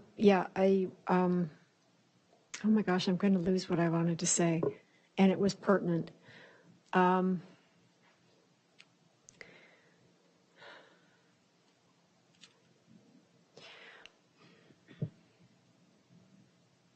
I've lost it. I've lost it twice now. I wanted to say this 5 minutes ago. When I have it again, I'll put my hand up. Okay, sounds good. And I will write it down. These things come in 3s, so don't worry if it happens again. Then you'll be good. Okay, so here in summary is what I think I'm hearing. Oh, nice. Go ahead. Yeah. If we're going to have the facilitated workshop done internally, I don't think we need a board motion. We just agree to do this because it's not costing any money. So I don't think we need to wait to plan the facilitated session. I think we could probably settle on a date right here and now. Because we're not spending money, so we don't need a board motion. No pressure. See, it was important. Got it. Okay, excellent. Okay, so here's where I think we're at. We are going to take Ethan's question. Go ahead. Yes, sorry. I would just like to say I can definitely see both sides of the argument. This topic is certainly divisive, but ultimately it's the students who are in limbo who attend these schools every single day and will be wearing these names with pride and echoing these chants and representing the names of these schools. So I don't think we should rush into anything, but I do believe that a PD session would be useful so that we consider how naming will impact students and how naming will impact their experience at attending an elementary school for almost a decade or a secondary school. So I think it's very important that we are very cautious with this. Also very wise words. Yeah. So if I can reflect then on what I think I've heard, as a consensus at this point anyways, firstly is that moving ahead with some kind of session, it sounds like to unearth the purpose for school naming and the impact of doing so, as Ethan just outlined, the pros and cons associated with including names in the policy, equity piece, and then seeing whether we can come to a landing for inclusion back into the policy and procedure. And the second piece then is the policy and procedure themselves. There has been, it's looked like people were generally supportive of moving forward to 2 board meetings, the cleaned up policy and procedure as they've been presented here, because they do both represent a great deal of discussion and discernment and thought.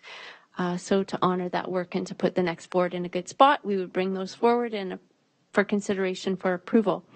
So do those 2 things sound about like where we are? Have we captured the magic rabbit? Excellent. So the only thing here is that there are a number of comments in both of these documents that need to be considered. So it's not unlike the bylaws that we went through. You know, so-and-so had this comment, well, what are we going to do with that? And there are a few of them still in here. There's not many. So we need to figure out when we're going to do that piece as well, whether the group needs to take it back and think about some of these things or what you want to do. Margot's got some comments. Tanya had some comments in there. So there's that piece as well. That is just kind of the loose end for me at this point in time. Kelly, go ahead, and then Leah. Most of Tanya's comments have been resolved.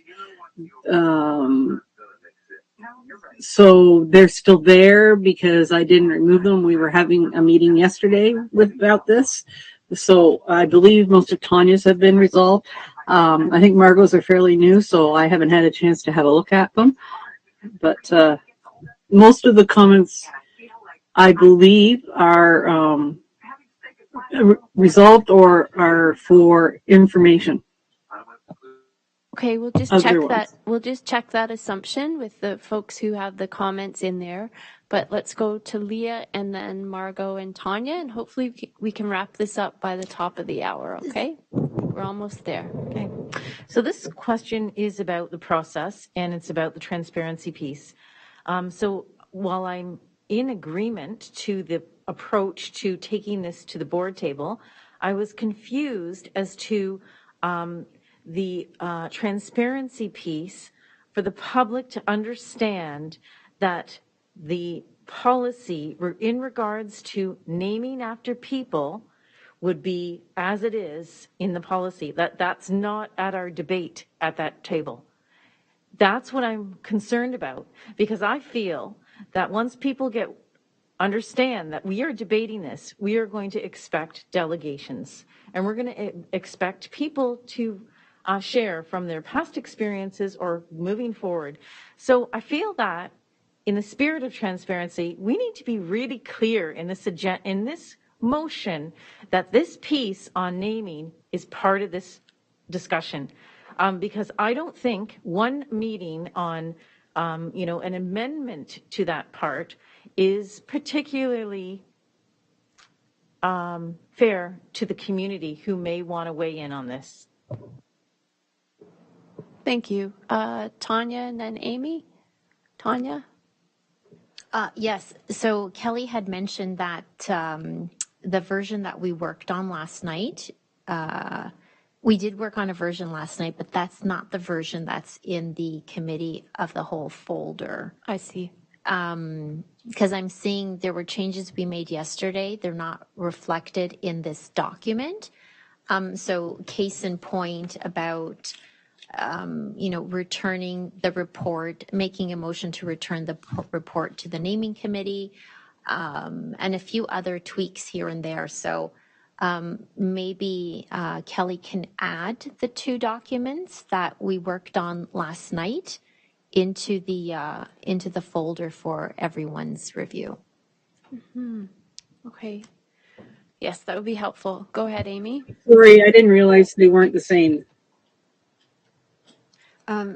To Leah's concern regarding the transparency, I was assuming that there would be in the report, not in the motion, but in the report, a paragraph about naming after people, and that this was going to require further discussion and would be coming back to the Board of Trustees. That way, it's firmly embedded in the report that it's coming back again, so that the public would be very much aware that this is returning and is not resolved. Does that meet your concern? That's I appreciate that clarity, because what I was understanding was that the policy as is was going to be put forward, which, I mean, we can all amend at the table, but what I think is germane to our discussion is the fact that there may be new information that helps us make that amendment. And we need the community to be aware of that in advance of that, not at the second meeting, but at the first meeting. So thank you. That's sufficient for me. Thanks. Okay, so I feel like we're back to whether it's the timing is right or whether it's premature to submit a report for the upcoming board meeting, or whether it would be October 12th or October 26th after the next committee of the whole meeting. So I believe it will be up to the committee to sketch out and coordinate that PD piece and how it lands. Okay, go ahead, Margot. Sorry. So mine is moving away from this piece for just a second, because I'm just looking at the additional recommendations that we are looking at giving to the director. I'm just really wondering about recommendation number 2, which speaks to replacing the board chair designate with a trustee outside the municipal area. So I'm just wondering, like, I've always seen it as there's 2 trustees on each committee. Why do they have to be outside of the area? Just a question, just for my clarification. I'm asking.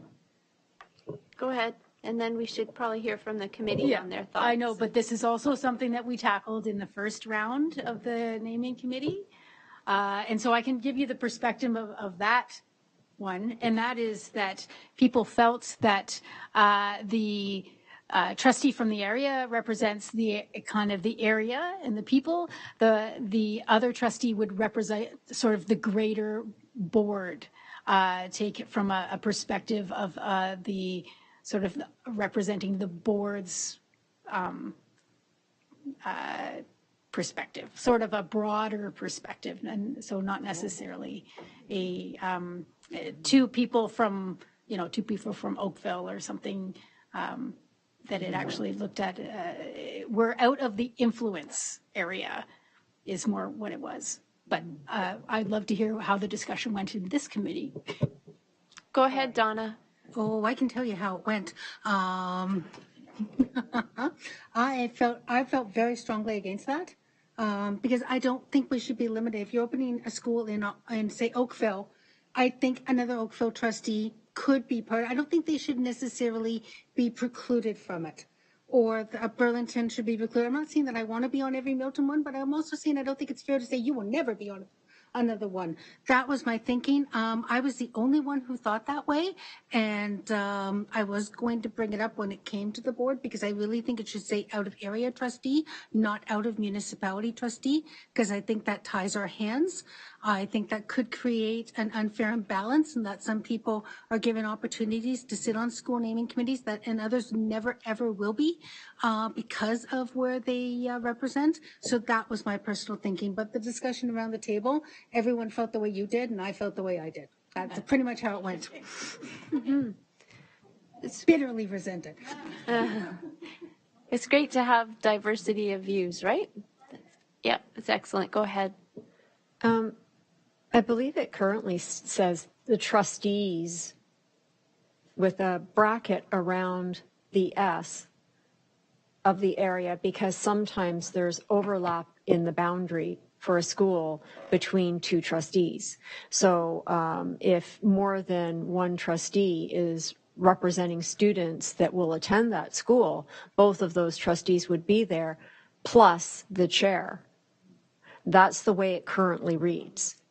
And so this extra trustee, who is currently the chair, that is the one that's from out of the municipality.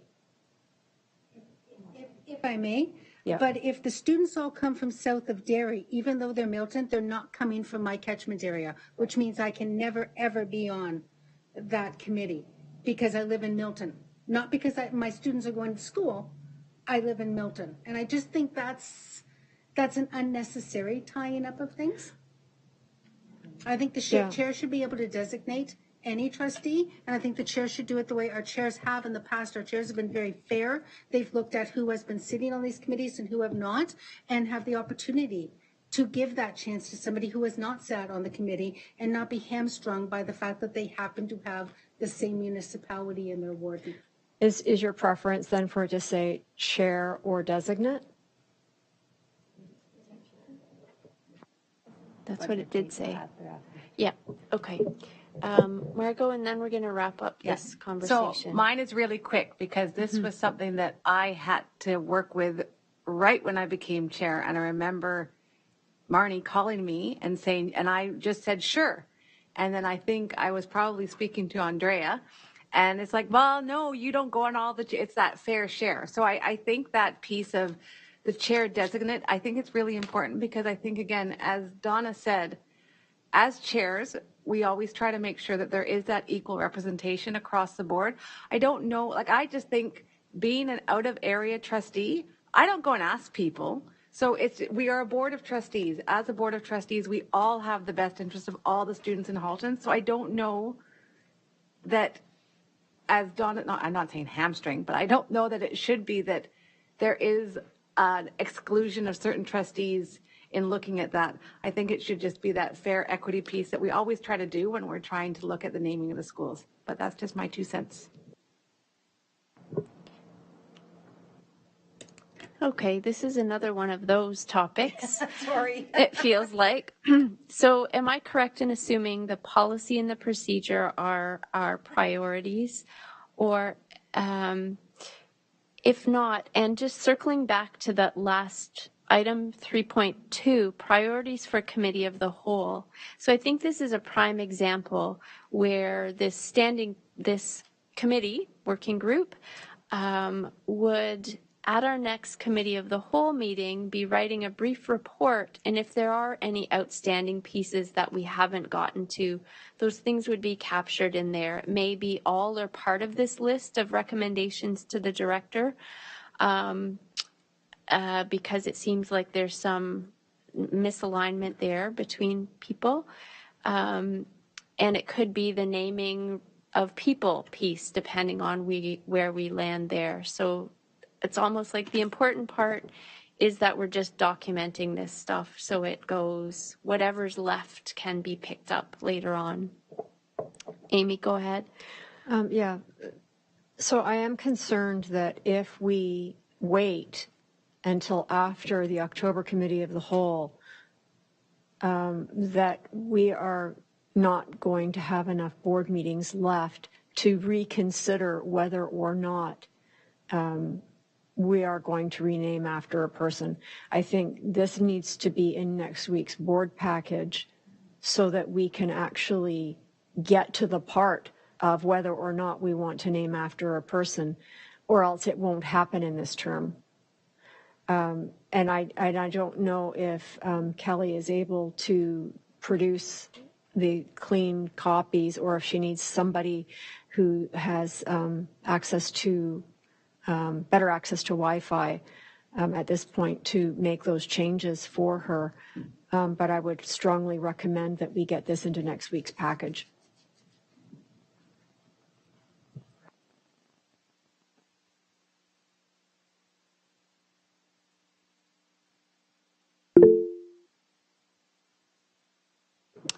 Kelly, go ahead.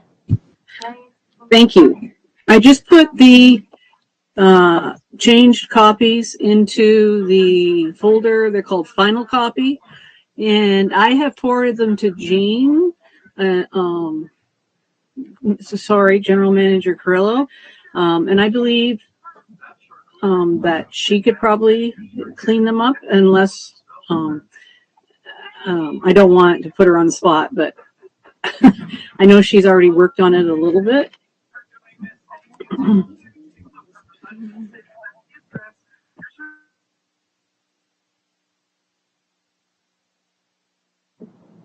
So Jean has just told us the files are in the folder and labeled final if people would like to review them. Okay, but we are not going to stop the meeting to review them at this point in time. For the board. Yeah. Next board meeting. Okay, so we still need to settle on the matter of who's going to write the report, because we've talked about the critical nature of putting that process regarding the people naming piece into that report. So it's likely a report that talks about the process that you've undertaken, what the results are to date, the recommendations read, the policy and procedure, and then the indication in the report of this other piece that's taking place. So is there a committee member that can do that? Kelly, go ahead.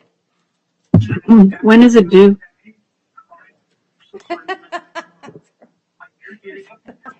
So for the next board package, it's generally due tomorrow. I'm sorry, I couldn't do it for tomorrow. I mean, I can take a stab at it but I'm not on the committee, but go ahead. I think this is something Tanya and I could probably work on together. because Tanya is on the subcommittee, and I've written a lot of these reports before, so I could draft it and then get Tanya's eyes on it. How does that sound? Tomorrow. Yeah.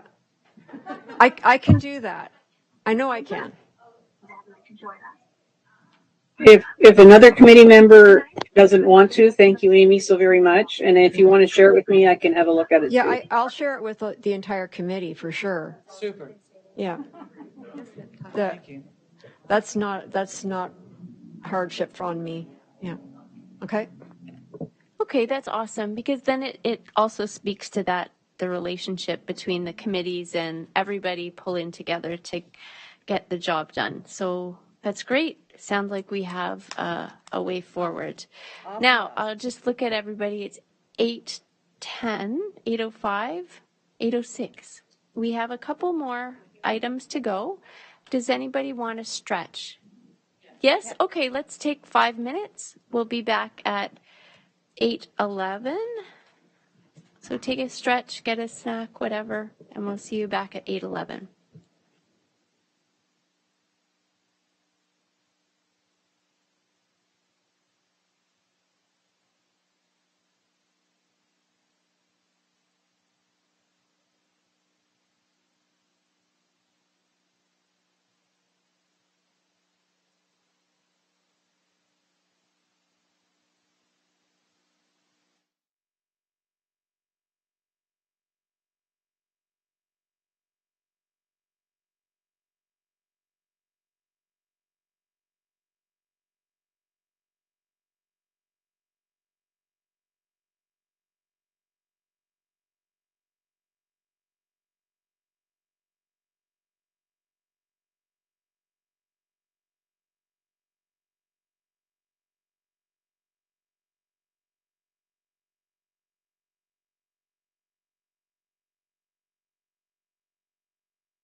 3.4.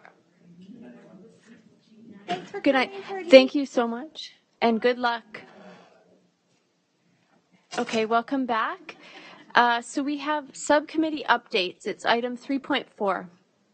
There are no listed ones, but we just wanted to create a little bit of space in case there was any other subcommittees that wanted to report anything tonight. Just verbally, anything? Go ahead. Just that what is it called? The onboarding committee, we need to have a quick meeting. That's all. Absolutely. And same with the self-assessment committee. Go ahead, Kelly.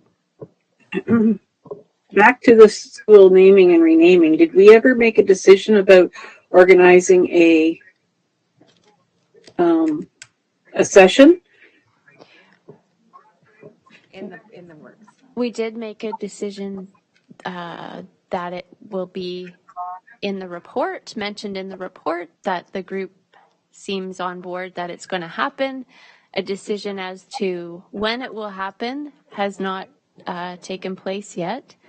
It needs to happen in fairly short order. I'm imagining that we definitely need to consult Pardeep for his availability. Okay, that's all I wanted to know because I didn't want it lost. Thank you. So I understand we'll be working through Jean to coordinate a time that works for all or most. Okay. Excellent. Thank you. And again, I just encourage everybody to come with an open mind to that session so we can be as fruitful as possible. And also knowing that we are reflecting divisions that are in the community on this topic as well. It's not an easy one. Okay, so subcommittee updates. Are there any others? Okay, great. Then we'll move on to other business. Under 3.5, there is a draft report, training outcomes report and discussion submitted by Margot and I based on a recent training that we undertook. So maybe, Margot, do you want to start and describe what we did? Sure. So at the end of July, yes, Tracy and I took part in a week-long Encounter World Religions course in Toronto. I have to say, of any courses, any training across the board that I've ever been on, I think this was the most life-changing for me. It was a group of people, professionals from police forces, from businesses, from America and Canada, looking at the diversity that exists in world religion views. We visited different places of worship from many world religions. There were some very difficult questions asked regarding positions on some of the hot topics that we as a board have even looked at, and it has been discussed at the Directors Series Forum. It was an amazing, enlightening piece and really made me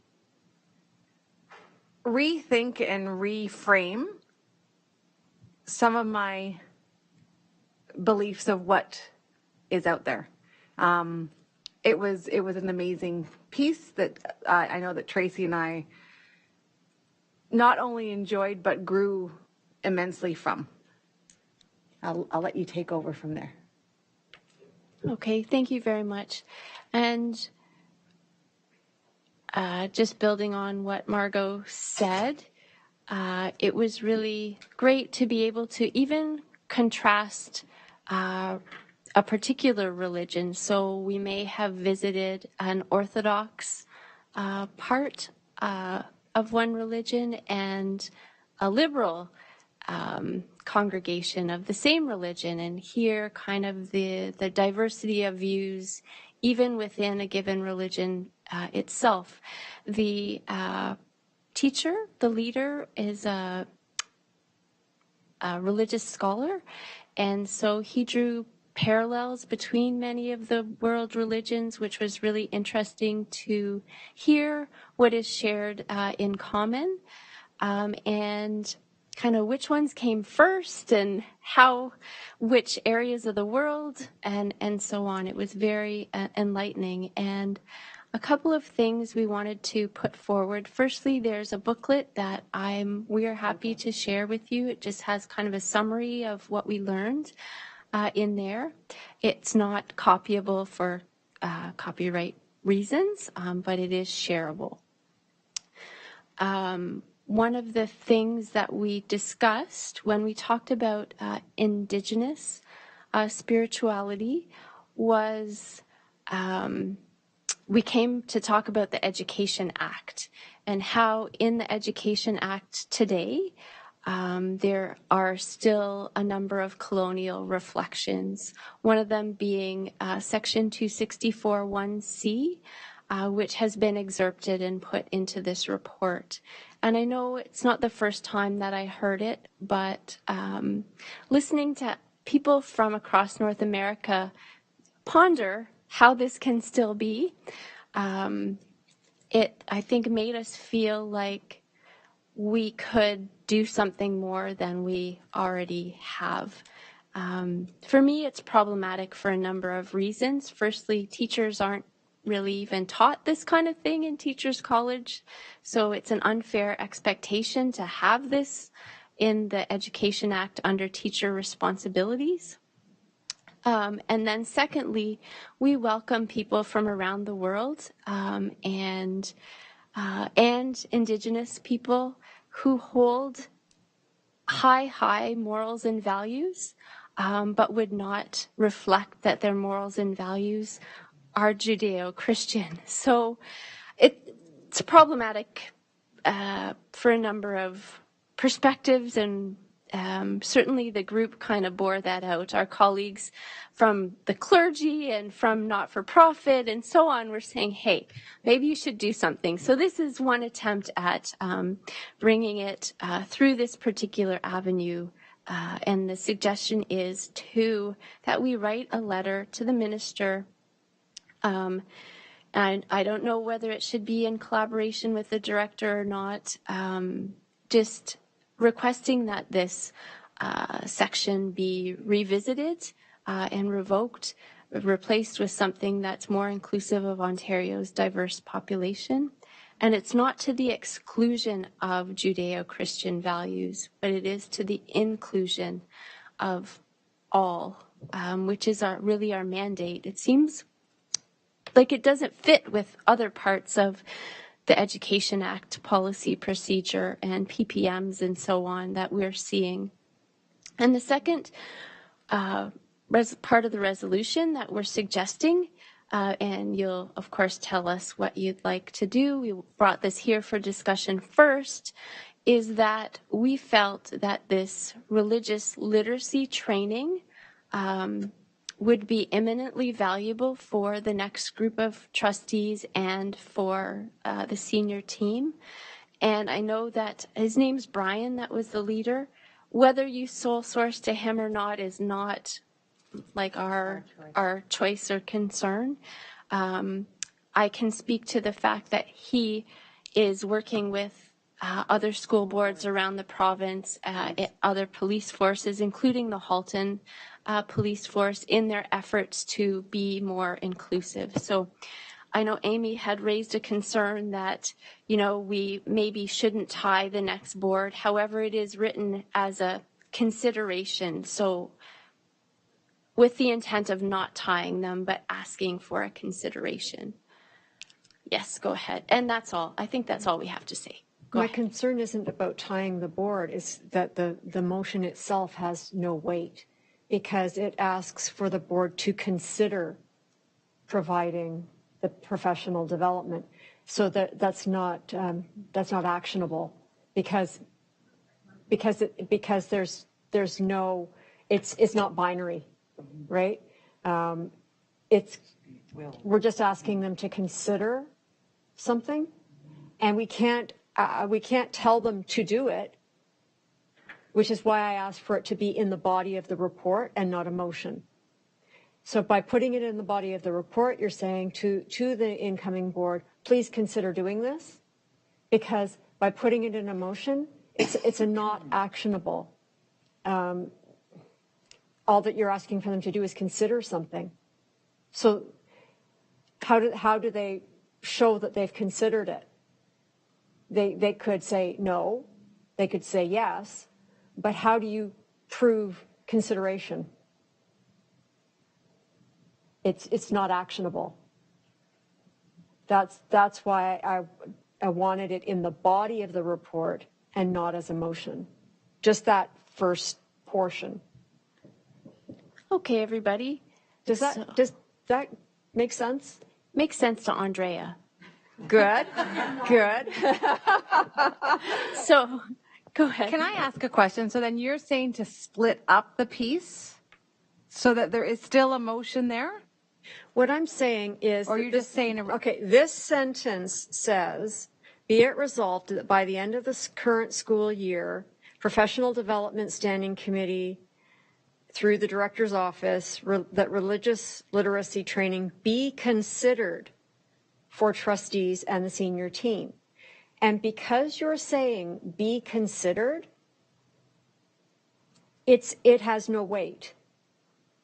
You're not asking for an action. You're asking for consideration. You could have said be organized. And yet you cannot come out and say that they must plan the PD because it's the next board. So if what you want them to do is consider providing the PD, then it's in the body of the report. You put it in the body of the report, not a recommendation. It's not a motion because it's not actionable. Okay, thank you. I appreciate. I don't think that helped. I appreciate the fact that we're jumping to that this is a good thing, which is good. Now we need to sort it out. So let's go step by step here. Are there any questions on the reports or what we encountered, as you will? Seeing no questions there, let's turn then to the recommendations. So is the second one the wishes of the board? Are you okay if we bring that forward to write a letter, read that section of the Education Act might be one of our last letters that we're writing this term. So, okay, so we'll include that. So Tracy? Yes? So with that recommendation, are we still, I see that and the director is questionable. Are we deciding if we want to include the director in that letter? Because we have done one other collaborative letter previously, recently, and I just wonder, I'd like to ask. I'd be okay with that letter. Okay, and is that fine with the board then, that we take it on in a collaborative way? So it would be signed by the director and by the chair? Okay. That's awesome, because I think this is a thing for everybody, staff, students. Okay, so now we're good on that. So now let's tackle this first part. Andrea, go ahead. Well, first I want to say thank you for taking this training, and it seems like a wonderful experience. And certainly I have seen this float around Twitter, like people mention the Judeo-Christian issue in the Education Act. So in some circles, this is not shocking, but it's not right, in my opinion, that it's there anymore. I can understand the historical reason why it's there, but it shouldn't be there anymore. For the other recommendation, I mean, we do sort of mandate certain things that happen with trustees at the beginning of their terms. We have, legal training and things like that. I don't know why we couldn't actually mandate that at the beginning of a term, whether it's in perpetuity or if it's a one-of kind of thing. I think it's important to have that kind of training, considering the makeup of our board and the new census information that we are receiving. May I ask whether a more appropriate approach would be that it come forward then through your onboarding report, that you're going to do, you're laying out the other stuff, I believe. Is that right? I hadn't thought about it until that moment, but yes, it could be there. Yes, I will say yes. Okay, and then we can move it down and satisfy Amy's thing as well. Go ahead, Amy. I would completely support that being part of onboarding. I've already suggested to Director Ennis that part of onboarding should be a full-scale learning opportunity on equity and inclusion. And so this would fit very neatly into that. I don't know if that was already part of what you were thinking for onboarding, Andrea, but I think that would really, since it's one of the pillars of our multi-year plan, I think it would fit in quite neatly.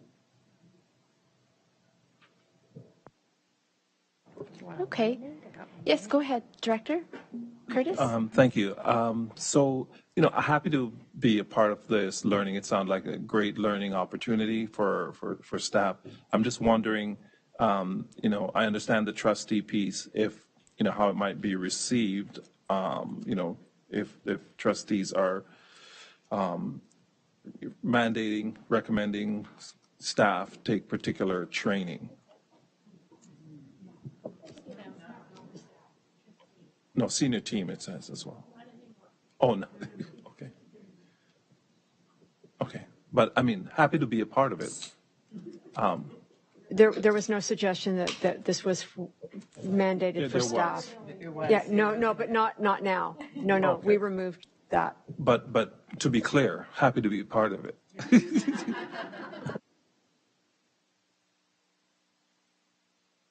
Okay, so the report has been revised based on your input. So it has only the one recommendation, and then the sentence,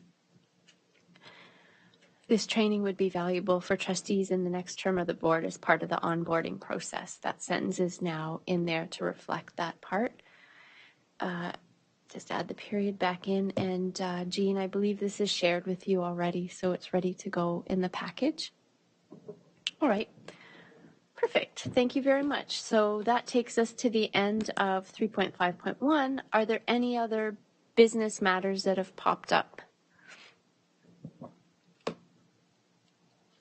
Okay, seeing none. OPSPA resolutions from other boards or any OPSPA information?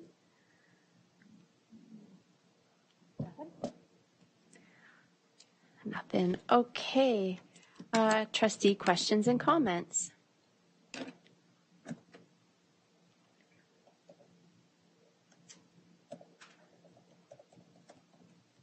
Does anybody have their hand up? No, I need Jean. Thank you, Jean. Go ahead. Thank you very much. I haven't had a chance really to have a discussion with the chair about this, but I just felt it necessary tonight to make mention of the tremendous loss that we had, the historical loss this week in the losing of Elizabeth II. I think as a board here, it's important. We know that there's a National Day of Mourning on Monday, but I think it's very important to acknowledge that she was a female monarch of 32 sovereign states during her lifetime and 15 at the time of her death. Her reign of 70 years and 214 days is the longest of any British monarch and the longest recorded of any female head of state in history. And I think it's notable in reflecting of her commitment. And I think we've heard over and over again in the media attention to this, her level of service to mankind. It's been tremendous over the years. And just wanted to mention that it's, I know that we have our flags at half-mast around the board and throughout the province, throughout the country. But I think that to recognize our loss and it's an important historical week that we've just come through. And that's all I wanted to say. Thank you very much. That is appreciated. Are there any other? Go ahead. Yes. So over the last couple of weeks, it's come to my attention that as students are enrolling in new schools, parents are a little unclear as to what happens with their tax support. So, for example, if you're registering at a school, whether you're registered to support the public school board or the other school boards, I've been informed that office staff are essentially telling parents that it doesn't matter who you support on your tax bill, that at the end of the day, all students will get funding, all boards will get funding. Why I'm bringing it to your attention is that the one key piece that's missing is that although all students do get funded by the ministry, the way your tax support is registered does impact who the residents can support in the next election. And I think that's a key piece that's missing in the education of office staff when parents are asking. So although students do receive funding from the government, if you do have a student at a public school, but you're registered to support the Catholic School Board, you won't be able to support a public school candidate at the next election. So I'm wondering, is there anything we can do to help staff understand the complexities of how their tax support, how parents' tax support works?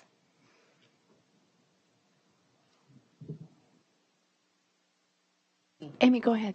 Yes. Further to that, it also determines how many trustees sit around the board table. The number of electors is the key to the number of trustees that sit around the board table.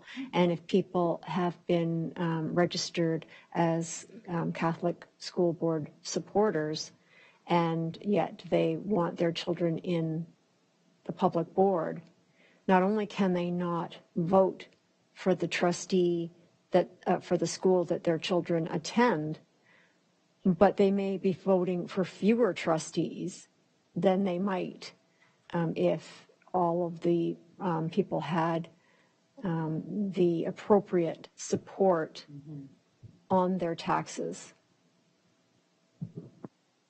So if I may quickly, I know that General Manager Thibault looked at this last year, and the tax base for both Catholic and our public, the students in our schools were, if I remember correctly, were pretty proportionate to the tax base of the Catholic and the public based on the number of students in our schools and in the Catholic schools. And so I think when he looked at it at the time, he felt there was no need to do anything further because we're actually getting the kinds of support that we need to get as a board. But I hear your questions a little bit more nuanced, Tanya, if I'm understanding it correctly, about the education for frontline staff to understand that. It's something that, Jean, we can take back to Fred and talk more about and see what can be done, if any messaging we can provide to bring some clarity to that. But in terms of net benefit to our board, he felt at the time there was none, and it wasn't really worth it.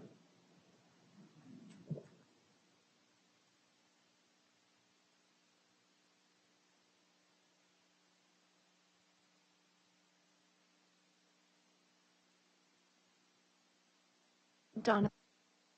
Thank you. If we're done on that subject, may I change the subject? So are you good? Yeah, we're good. Thank you. I would just like to make note of a horrific incident that happened in Milton earlier this week that resulted in the loss of one of our community members. Mr. Shakil Ashraf. Mr. Ashraf was a local business owner, a mechanic, a cricket lover. More importantly, he was a father of 2 children, and I don't know if they were in our school system or not, but irregardless, I think we send our hearts and our positive thoughts to the family that has suffered such egregious loss, an unimaginable loss. And I would also like to extend my thanks to Superintendent Dean Barnes, who has been in constant communication with me regarding this, and to the principals of this local schools because of the timing of it and the concerns that they've been getting from parents the next day. I know that the principals at Escarpment View, Martin Street, and James Denier's in particular have been handling an extra load of parental questions and concerns and just calls at a time when they're also trying to get their schools up and running for the year. So my heartfelt thanks to those principals who I know have been handling this in a very caring, concerned, and informative manner on top of everything else they've been doing. So I just wanted to send that out.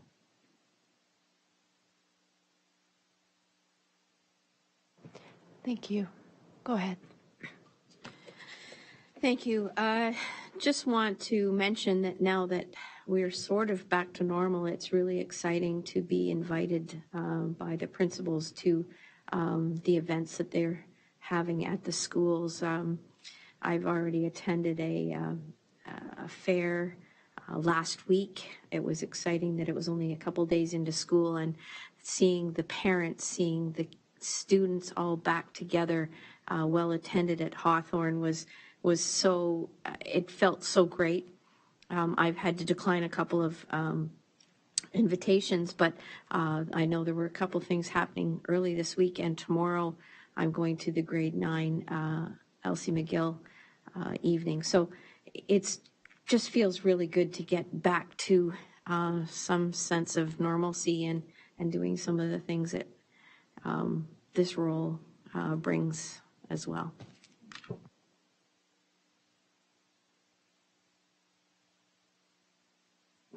Thank you very much. It gives me great pleasure to share with my trustee colleagues today that the Halton Learning Foundation has been nominated to be the Association of the Year nonprofit for the Halton Hills Chamber of Commerce. So they're in a competition, if you would. There's a whole cohort of principals supporting this nomination and parents up in Halton Hills. And I know that the decision on who will win this coveted prize will happen, but I think it just speaks tremendously to the work of our Halton Learning Foundation, all of the students that they support, the school programs that they support, and as our real charitable arm of the Halton District School Board, it's very pleasing to see that they would potentially win this community acknowledgement. So we'll keep our fingers crossed for them and see what comes in the days ahead. Thank you. Thank you. Are there any other trustee questions and comments? So Margot and I are trying to sort through here whether there are any new questions from the public at this point in time. We do have quite a list here, but we're having trouble discerning which ones are new. This one. Oh, that one might be kind of, well, we didn't never talk about this before, but it's Christmas. Yes. Okay. So we will take a look through the questions that are here. And if anybody is watching and there's an outstanding question that we haven't yet answered, please feel free to get in touch directly with Margot or I, and we will do our best to either answer or try and direct you to where the answer may be. So seeing no other questions or comments, and seeing as though we have completed our agenda, I'd like to call this meeting to a close and declare it adjourned. Wish everybody safe travels, wonderful evening, great week, and we'll see you again. So our next board meeting then is October the 12th. So there's not a meeting for a couple weeks, which of course gives us a little bit of time maybe to schedule in that other session that we were talking about. except for the board meeting that's next week. Yeah. Bye, Kelly.